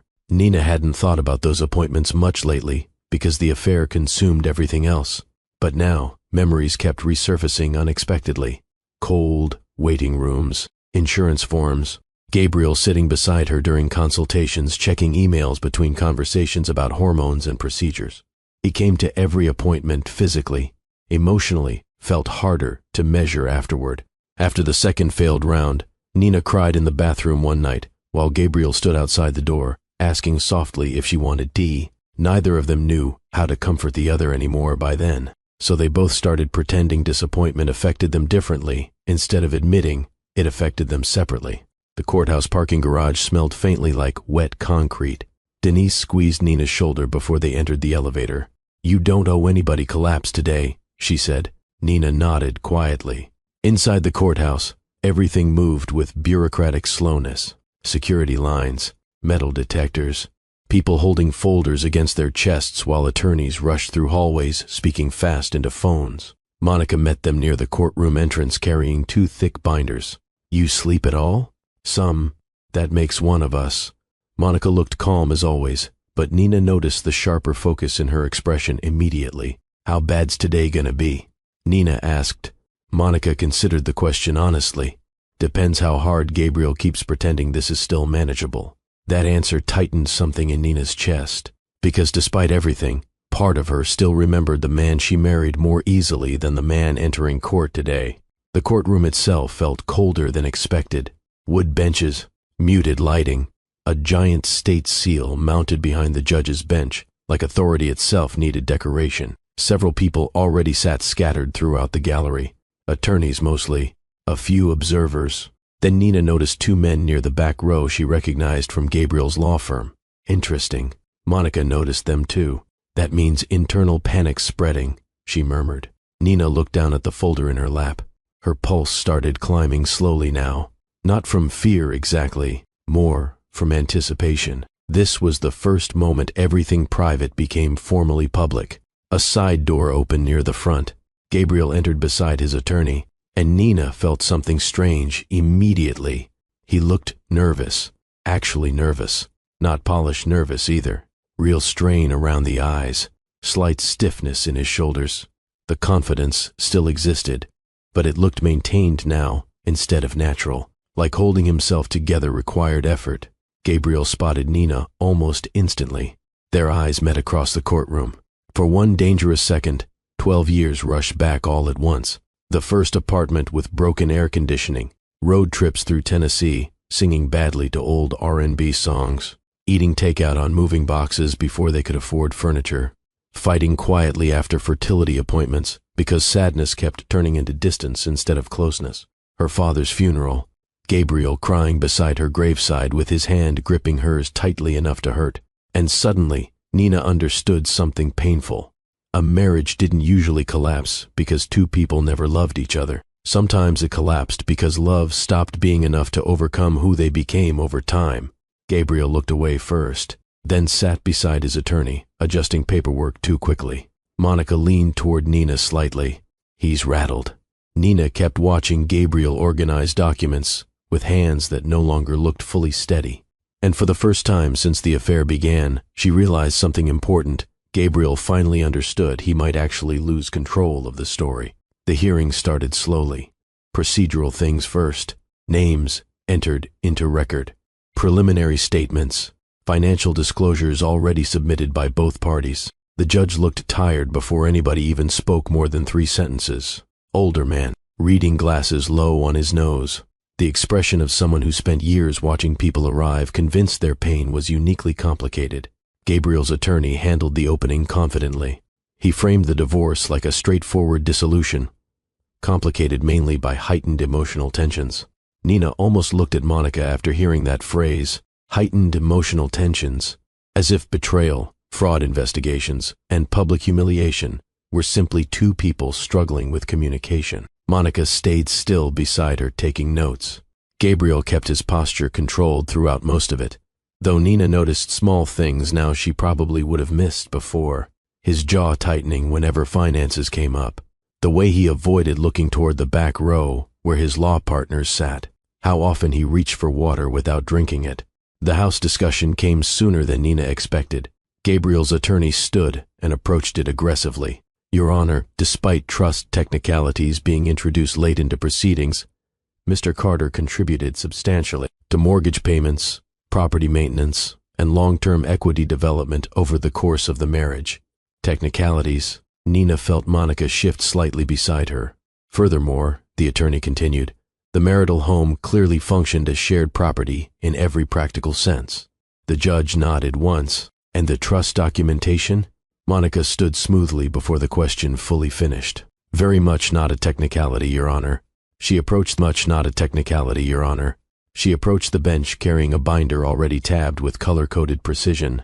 Nina watched Gabriel carefully then. At first he still looked mildly irritated more than concerned, like this was an obstacle. Negotiation, a delay. Monica began walking the judge through the trust structure, piece by piece. Family inheritance, premarital asset protections, property acquisition timing, investment layering, everything her father organized years earlier with almost frightening attention to detail. The courtroom grew quieter the longer she spoke, because once the legal structure became clear, so did something else. Gabriel fundamentally misunderstood what belonged to him. The judge flipped through pages carefully. These protections predate the marriage entirely? Yes, Your Honor. And Mr. Carter reviewed these arrangements during refinancing? Monica answered calmly. Documentation indicates he received access opportunity repeatedly. Gabriel finally interrupted then. I was told we jointly owned the property. Monica turned toward him for the first time. You assumed that. The sentence landed harder than she even raised her voice to make it. Gabriel sat back slowly. His attorney leaned toward him, immediately whispering something urgent. Nina watched confusion spread across Gabriel's face in real time. Not performative confusion either. Realization, like he suddenly understood there were entire parts of his own marriage he never fully paid attention to because he assumed outcomes naturally favored him anyway. The judge continued reviewing paperwork silently, then looked toward Gabriel directly. Did you ever request independent review of these trust structures during the marriage? Gabriel hesitated. Small pause. But enough. No. The judge nodded once. Monica remained standing. Mrs. Carter's father established these protections intentionally following family inheritance transfers from her late mother's estate. Gabriel looked toward Nina sharply at that, almost betrayed, which stunned her for half a second. Because after everything, some part of him still expected transparency from her he never offered in return. Monica continued carefully dismantling every assumption Gabriel's attorney tried introducing afterward. Contribution did not equal ownership. Occupancy did not erase trust structure. Marriage itself did not automatically override protected inheritance law. Each point chipped away another layer of Gabriel's confidence. By now, even his attorney looked unsettled. At one point, he removed his glasses entirely and reread portions of the trust paperwork, like he hoped details might rearrange themselves. They didn't. Nina sat very still through all of it, not triumphant. Honestly, the dominant feeling was disbelief. Her father planned this, not the divorce itself maybe, but the possibility that one day she would need protection from someone skilled at persuasion. And sitting there inside that courtroom watching Monica calmly expose details Gabriel never bothered understanding. Nina remembered another moment from years earlier. They'd been at dinner with friends after Gabriel made junior partner. Somebody joked about prenups and trust funds, and Gabriel laughed before saying, once you're married, all that separate asset stuff becomes symbolic anyway. At the time, Nina barely reacted. Now she realized how deeply he believed security naturally became his over time. The hearing paused briefly while the judge reviewed additional filings. Low conversation filled the courtroom immediately afterward. Paper shuffling, whispers, attorneys moving quickly between benches. Gabriel stayed seated beside his counsel, staring down at documents without speaking. For the first time since this started, he looked genuinely cornered. Not emotionally, structurally. Monica leaned toward Nina quietly. He thought the house guaranteed leverage. Nina swallowed carefully. What happens now? Now, the power balance changes. That sentence carried weight beyond property. Because for years, Gabriel controlled conversations through confidence, through narrative, through assuming Nina would eventually prioritize peace over confrontation. But legal paperwork didn't care who sounded convincing at dinner parties. The judge returned a few minutes later. Everybody stood again. After several final clarifications, he adjusted the documents before speaking. Pending final proceedings, temporary residential control of the marital property will remain solely under Mrs. Carter's protected trust interest. Gabriel looked up immediately. The judge continued. Mr. Carter will vacate the property within 7 calendar days. Silence settled across the courtroom. Not dramatic silence, Heavy silence, the kind where people suddenly became careful about breathing too loudly. Gabriel stared forward, without reacting at first, then slowly turned toward his attorney. "What?" His voice came out rougher than expected. The attorney leaned closer, speaking under his breath, but Gabriel barely seemed to hear him. Nina watched realization spread across his face in stages. Confusion, disbelief, then something close to panic, because this wasn't symbolic anymore. The house mattered to Gabriel. Status mattered. Appearances mattered. And being ordered out publicly inside a courtroom filled with attorneys and former colleagues hit deeper than he expected. One of the law partners in the back row lowered his eyes immediately. Another crossed his arms tightly. Gabriel noticed them too. That seemed to shake him worst of all. The judge moved on toward financial matters next, but the energy in the room had already changed completely. Gabriel no longer looked like a man negotiating terms. He looked like someone realizing he misunderstood the entire situation from the beginning. And sitting there watching him unravel piece by piece, Nina understood something uncomfortable herself. Gabriel never truly paid attention to her father, because deep down, he never imagined her family had the power to challenge him once things turned ugly. By the time the financial records came up, the courtroom already felt heavier. Gabriel sat stiff beside his attorney now, one hand pressed against his mouth while papers remained scattered unevenly in front of him. Earlier that morning, he still looked like a man expecting negotiation. Now he looked like someone trying to calculate damage. Monica stood again once the judge addressed financial disclosures. "Your Honor, additional concerns emerged during review of marital and professional account activity connected to Mr. Carter's firm distributions." Gabriel's attorney interrupted immediately. "We object to introducing unrelated, speculative material into divorce proceedings." Monica didn't even glance at him. The relevance becomes immediate when undisclosed liabilities and potential misconduct intersect with marital asset evaluation. The judge looked toward her. "What specifically are you alleging?" Monica opened another binder. Nina recognized the folder immediately. Firm accounts. A cold feeling moved slowly through her chest, despite already knowing most of what was coming. Monica began laying out transfer timelines carefully.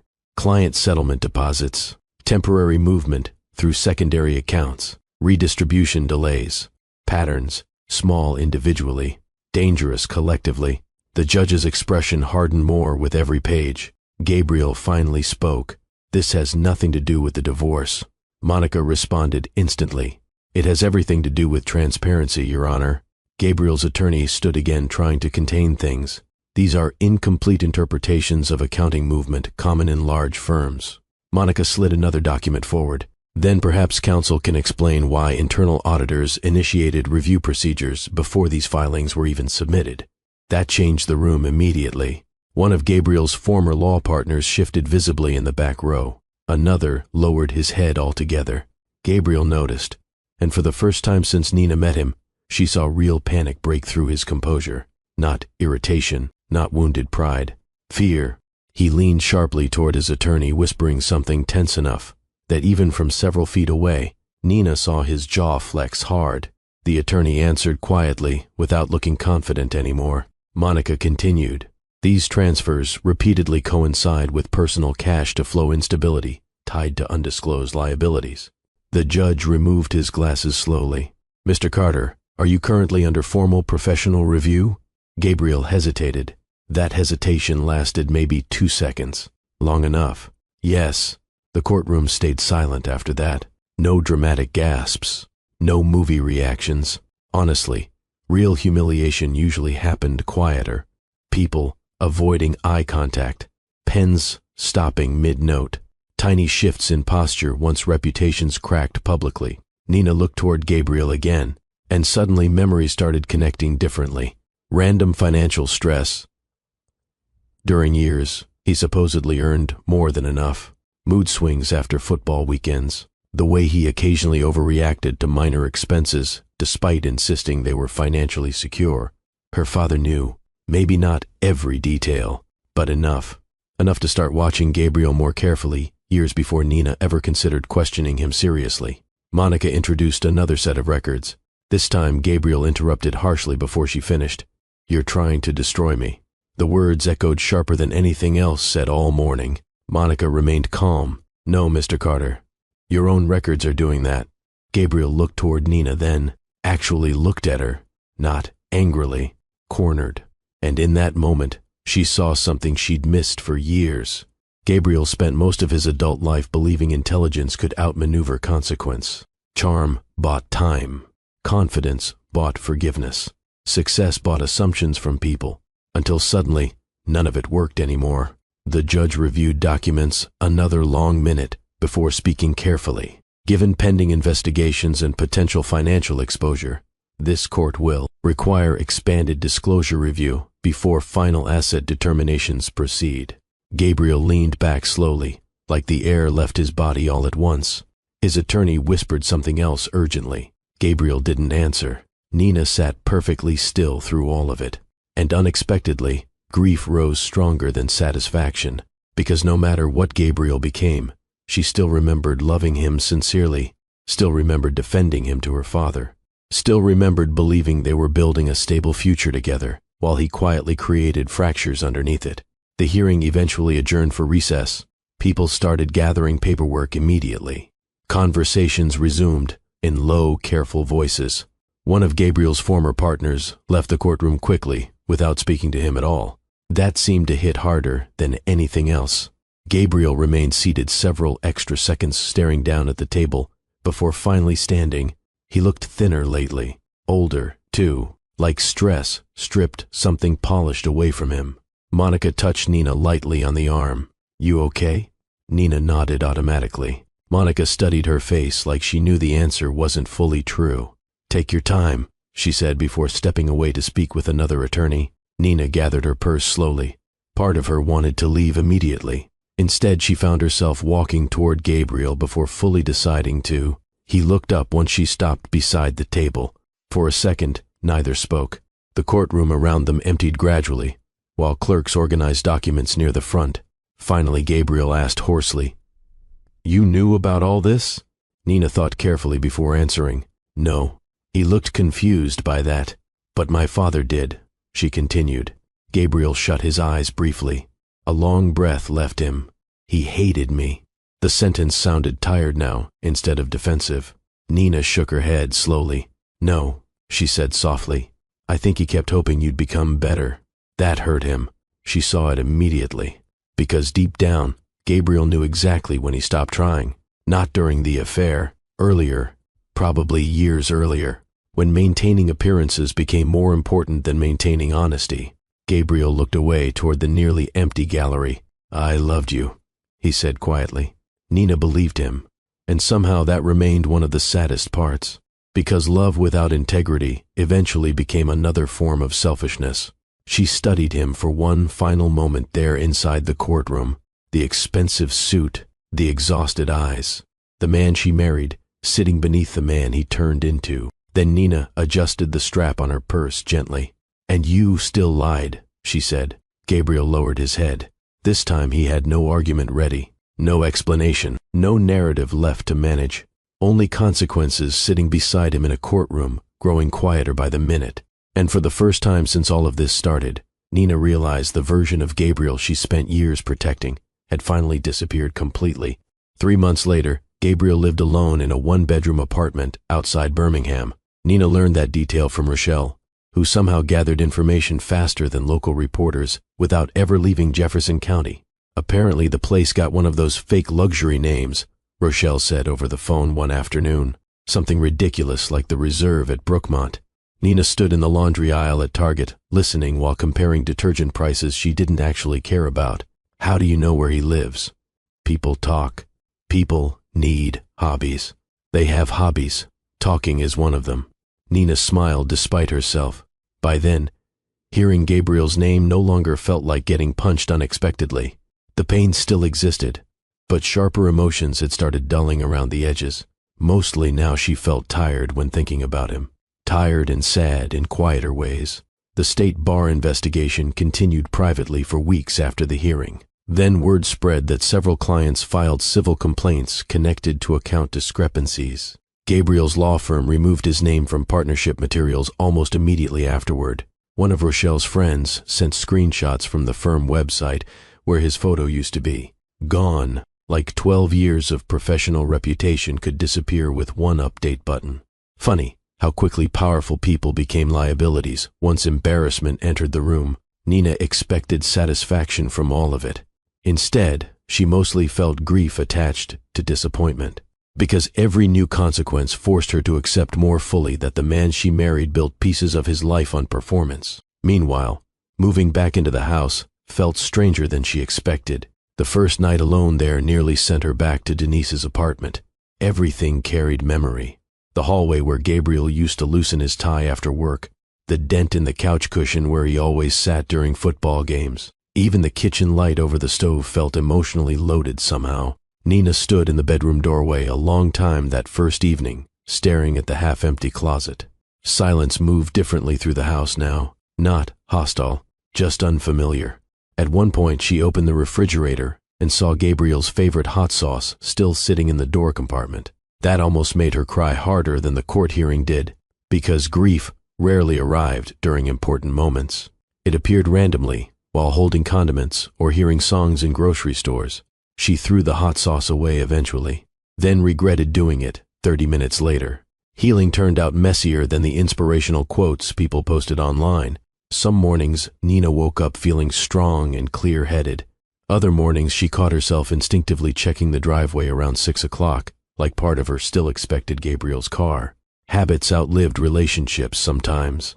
That was humiliating in its own way. Denise came over often during those first few weeks back in the house, mostly under fake excuses. I was in the neighborhood. You live 30 minutes away. And yet, here I am. One Saturday afternoon, they sat on the back patio drinking sweet tea while thunder rolled faintly in the distance. You know what I think? Denise said, "That's usually dangerous. I think you spent so much time surviving disappointment quietly that you forgot healthy. Relationships aren't supposed to feel emotionally exhausting all the time." Nina leaned back in the chair slowly. The comment lingered longer than she expected, because looking back honestly now, exhaustion had become normal in her marriage years before the affair. Constant emotional translation, managing tension, making excuses for distance, convincing herself loneliness inside marriage counted as adulthood. You know the crazy part? Nina admitted softly. If he never cheated openly, I probably would have stayed forever. Denise nodded like she already knew. Most people do. Rain started falling lightly a few minutes later. Neither woman moved immediately. Nina watched water collect along the patio railing and thought about how long she confused endurance with commitment. At church, things slowly normalized too. People eventually ran out of fresh gossip. New scandals replaced old ones. That was another strange lesson adulthood taught her. Most public humiliation felt permanent while happening, then quietly became background noise once people found newer stories. A few women still gave Nina overly sympathetic hugs sometimes, but others started treating her differently in a better way. Stronger somehow, like surviving visible heartbreak changed how people saw her. Gabriel, meanwhile, apparently stopped attending altogether. Rochelle delivered that update with less satisfaction than usual one evening. I heard he tried another church across town once. And somebody recognized him from the investigation stuff. Nina stayed quiet. Rochelle softened her voice afterward. You okay? Yeah. You miss him? The honesty of the question caught Nina off guard. She thought about it carefully, then answered truthfully. Sometimes there was no judgment on the other end, only understanding. Missing somebody ain't always permission to take them back, Rochelle said gently. That sentence stayed with Nina afterward, because missing Gabriel happened unexpectedly still. Folding laundry, driving past restaurants they used to visit, hearing certain songs, but the missing no longer confused her the same way. She could miss parts of him without denying what he became. That distinction mattered. Weeks later, Nina finally started changing the house, not dramatically. Small things first. New curtains in the living room, different bedding. She moved framed photos into storage instead of forcing herself to look at them daily. Then one Friday afternoon, she emptied Gabriel's old office downstairs completely. Legal books boxed up, awards packed away, desk removed. The room echoed strangely once emptied. Nina stood in the doorway staring at the blank walls, while sunlight stretched across the hardwood floors. For the first time since moving back, the house started feeling less haunted by expectation. She painted the room soft green the following weekend, turned it into a reading space afterward with shelves and oversized chairs and one old lamp her father used to keep beside his recliner. When Denise saw it finished, she smiled slowly. "There you are." Nina frowned. "What's that supposed to mean?" Denise gestured around the room. "You're finally making decisions without asking yourself what somebody else would prefer first." That one landed, because for years, Nina adapted herself automatically inside marriage. Not dramatically submissive, just accommodating. Small compromises repeated long enough until they shaped personality. That night, after Denise left, Nina sat alone in the new reading room, listening to rain hit the windows softly. The house still carried memories, some painful, some good, but for the first time, those memories no longer felt like ownership papers keeping her emotionally trapped inside the past. And somewhere during that quiet, rainy evening, Nina realized something important. The shame was beginning to leave first. The kitchen turned sage green before summer ended. Nina stood on a ladder one Saturday afternoon, painting the wall near the cabinets, while Denise criticized her technique from the doorway, holding iced coffee. "You missed a spot." "I literally just started." "Still missed it." Nina laughed under her breath and kept rolling paint slowly across the wall. The house smelled like fresh paint in takeout containers because neither of them felt like cooking afterward. A few months earlier, being inside the house alone felt unbearable. Now it felt unfinished, in a different way. Less haunted, more transitional. That mattered. Music played softly from Denise's phone sitting on the counter, while afternoon light stretched across the kitchen floor. At one point, Denise looked around and nodded approvingly. "You know what I like?" "What?" "It finally looks like you live here too." Nina paused halfway through another paint stroke. The comment hit unexpectedly hard, because she understood exactly what Denise meant. For years, the house looked polished in ways Gabriel appreciated. Expensive neutrals, formal furniture, rooms designed more for appearances than comfort. None of it happened intentionally. That was the dangerous part. People slowly shaped entire lives around somebody else's preferences without noticing while it happened. Rochelle came by later carrying peach cobbler. She absolutely did not need to bake. "I bring emotional support carbohydrates," she announced, walking through the front door. Denise pointed immediately. "See? That's friendship." The three of them ended up sitting on old towels in the middle of the kitchen floor, eating cobbler straight from paper plates while paint dried around them. And for the first time in a long while, Nina laughed without forcing it. Not huge laughter, just natural, easy, the kind that arrived before she had time to measure whether she deserved it yet. Conversation drifted between church gossip and Rochelle's latest dating disaster before eventually circling back toward heavier things naturally. Rochelle set down her fork carefully. "You know something I realized watching all this happen?" Nina leaned back against the cabinet. "That men are terrible? Well, yes, but besides that..." Denise snorted into her drink. Rochelle looked at Nina thoughtfully. "You spent more energy feeling embarrassed than angry." The room quieted slightly after that, because it was true. Even during the worst parts of the affair becoming public, Nina worried constantly about humiliation. People talking, people pitying her, people seeing failure attached to her name. She stared down at the empty paper plate in her hands. "I think I kept wondering what everybody thought was wrong with me," she admitted quietly. Denise answered immediately. "There was something wrong with him. I know that now." "No," Denise said gently. "I mean, you know it intellectually now. That's different." Nina looked up slowly. Denise crossed one leg beneath herself on the floor. "You carried his choices like they reflected your value," she said. "That's what shame does." Nobody spoke for a few seconds. Rain tapped softly against the kitchen windows outside. Nina thought about all the nights she spent replaying conversations trying to identify where she became insufficient.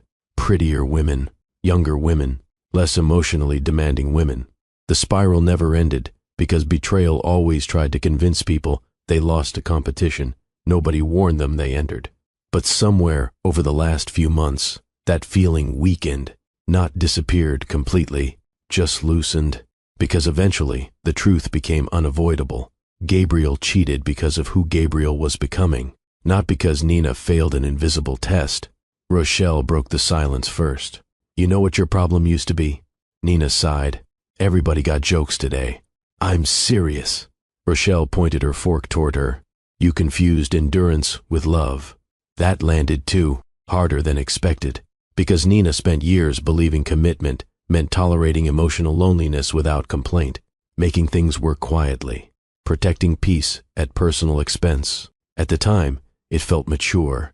Now she wondered how much of it was fear. Fear that asking for more honestly might force uncomfortable truths into the open. The conversation drifted afterward into lighter things again. But Rochelle's sentence stayed in Nina's chest long after both women left that evening. You confused endurance with love. Later that night, Nina walked slowly through the house, turning off lights room by room. The place looked different now. Softer, somehow, more lived in. She paused near the staircase, looking toward the reading room downstairs. Her reading room. That still felt important. For years, most decisions inside the marriage became collaborative in ways that slowly erased her own instincts. What restaurant Gabriel preferred, what vacations fit Gabriel's schedule, what furniture looked professional, what emotional topics became productive to discuss, nothing individually abusive. That was what made it complicated. People imagined unhealthy relationships always looked obviously terrible from the outside. Sometimes they looked successful, polite, stable, while one person quietly disappeared inside constant accommodation. Nina made tea before heading upstairs. While searching the pantry shelf for honey, she noticed an old storage bin shoved behind extra paper towels. Same gray plastic container from the closet months earlier. She stared at it a second before pulling it down carefully. The recorder still sat inside. For a moment, she considered putting the lid back on immediately. Instead, she carried the bin into the reading room and set it beside the chair near the window. Rain drifted steadily outside again. Funny how many important moments in her life seemed connected to rain lately. Nina picked up the recorder, slowly turning it over in her hands. The scratches near the buttons looked more familiar now, less ominous, more human. Her father preparing for something painful while already dying himself. That realization still hurt to think about.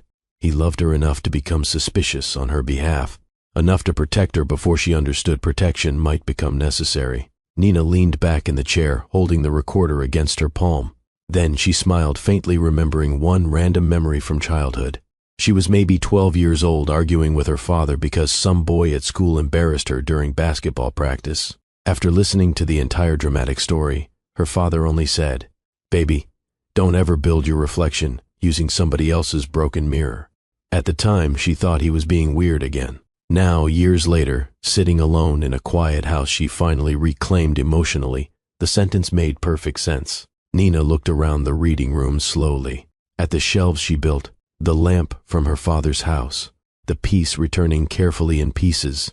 And for the first time since Gabriel walked out that night carrying 2 suitcases, she realized something surprising. Her life did not feel ruined anymore. It felt unfinished. There was a difference. Nearly a year after Gabriel left, the house sounded different in the rain.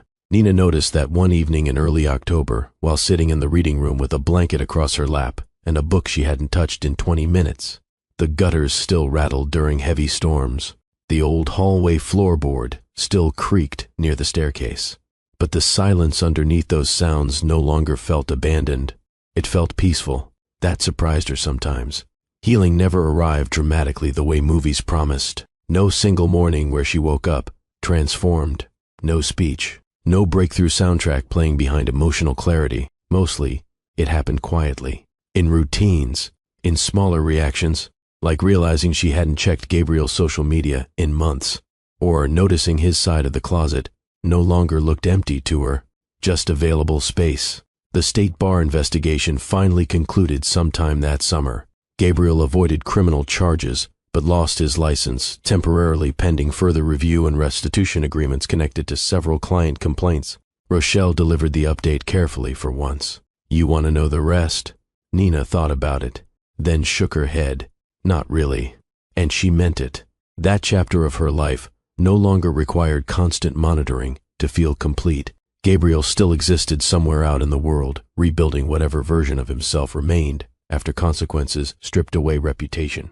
But Nina had stopped organizing her emotional life around his collapse. That mattered more than she expected. She reached for the recorder sitting beside the lamp table.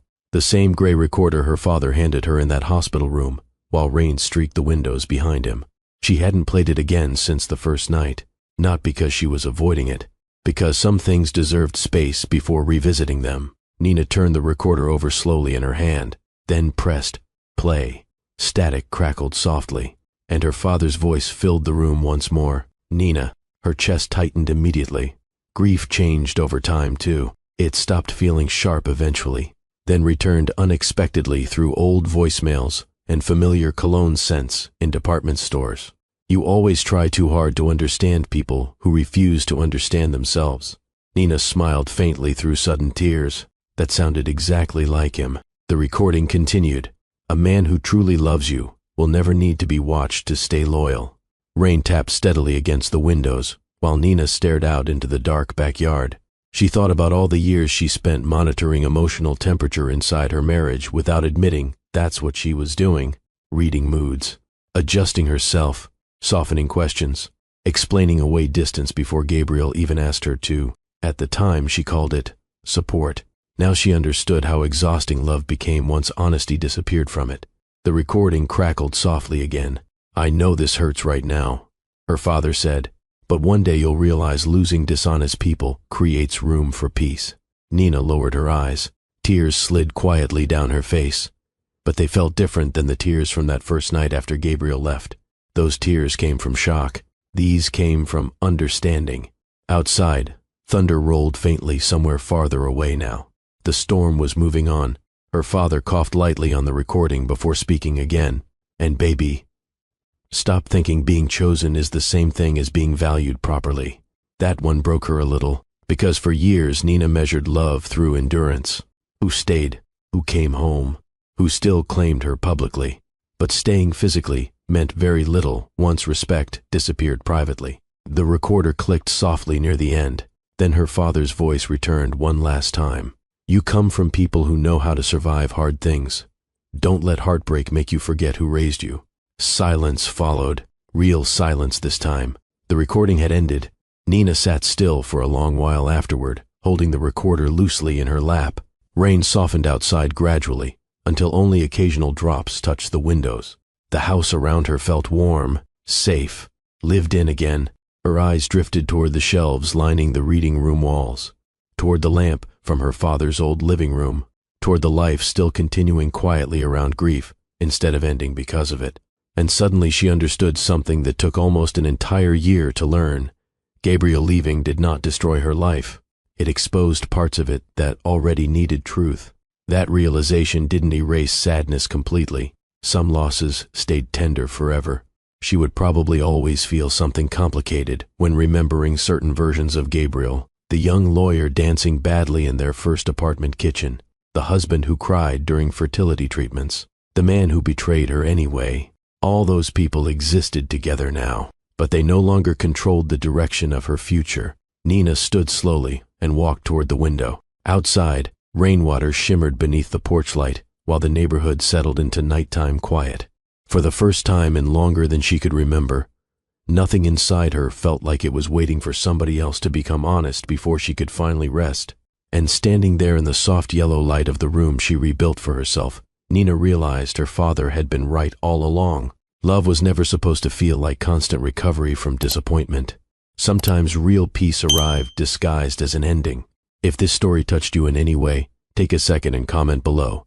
I want to know, have you ever stayed loyal to someone who slowly stopped being honest with you? And what part of Nina's journey hit you the hardest? Also, if you're still healing from betrayal, disappointment, or a relationship that changed who you thought you were, just know your life is not over because somebody failed to value you correctly. And if you haven't already, subscribe to officially join the Mr. Graham family. We're growing every day, and I appreciate every single one of y'all more than you know.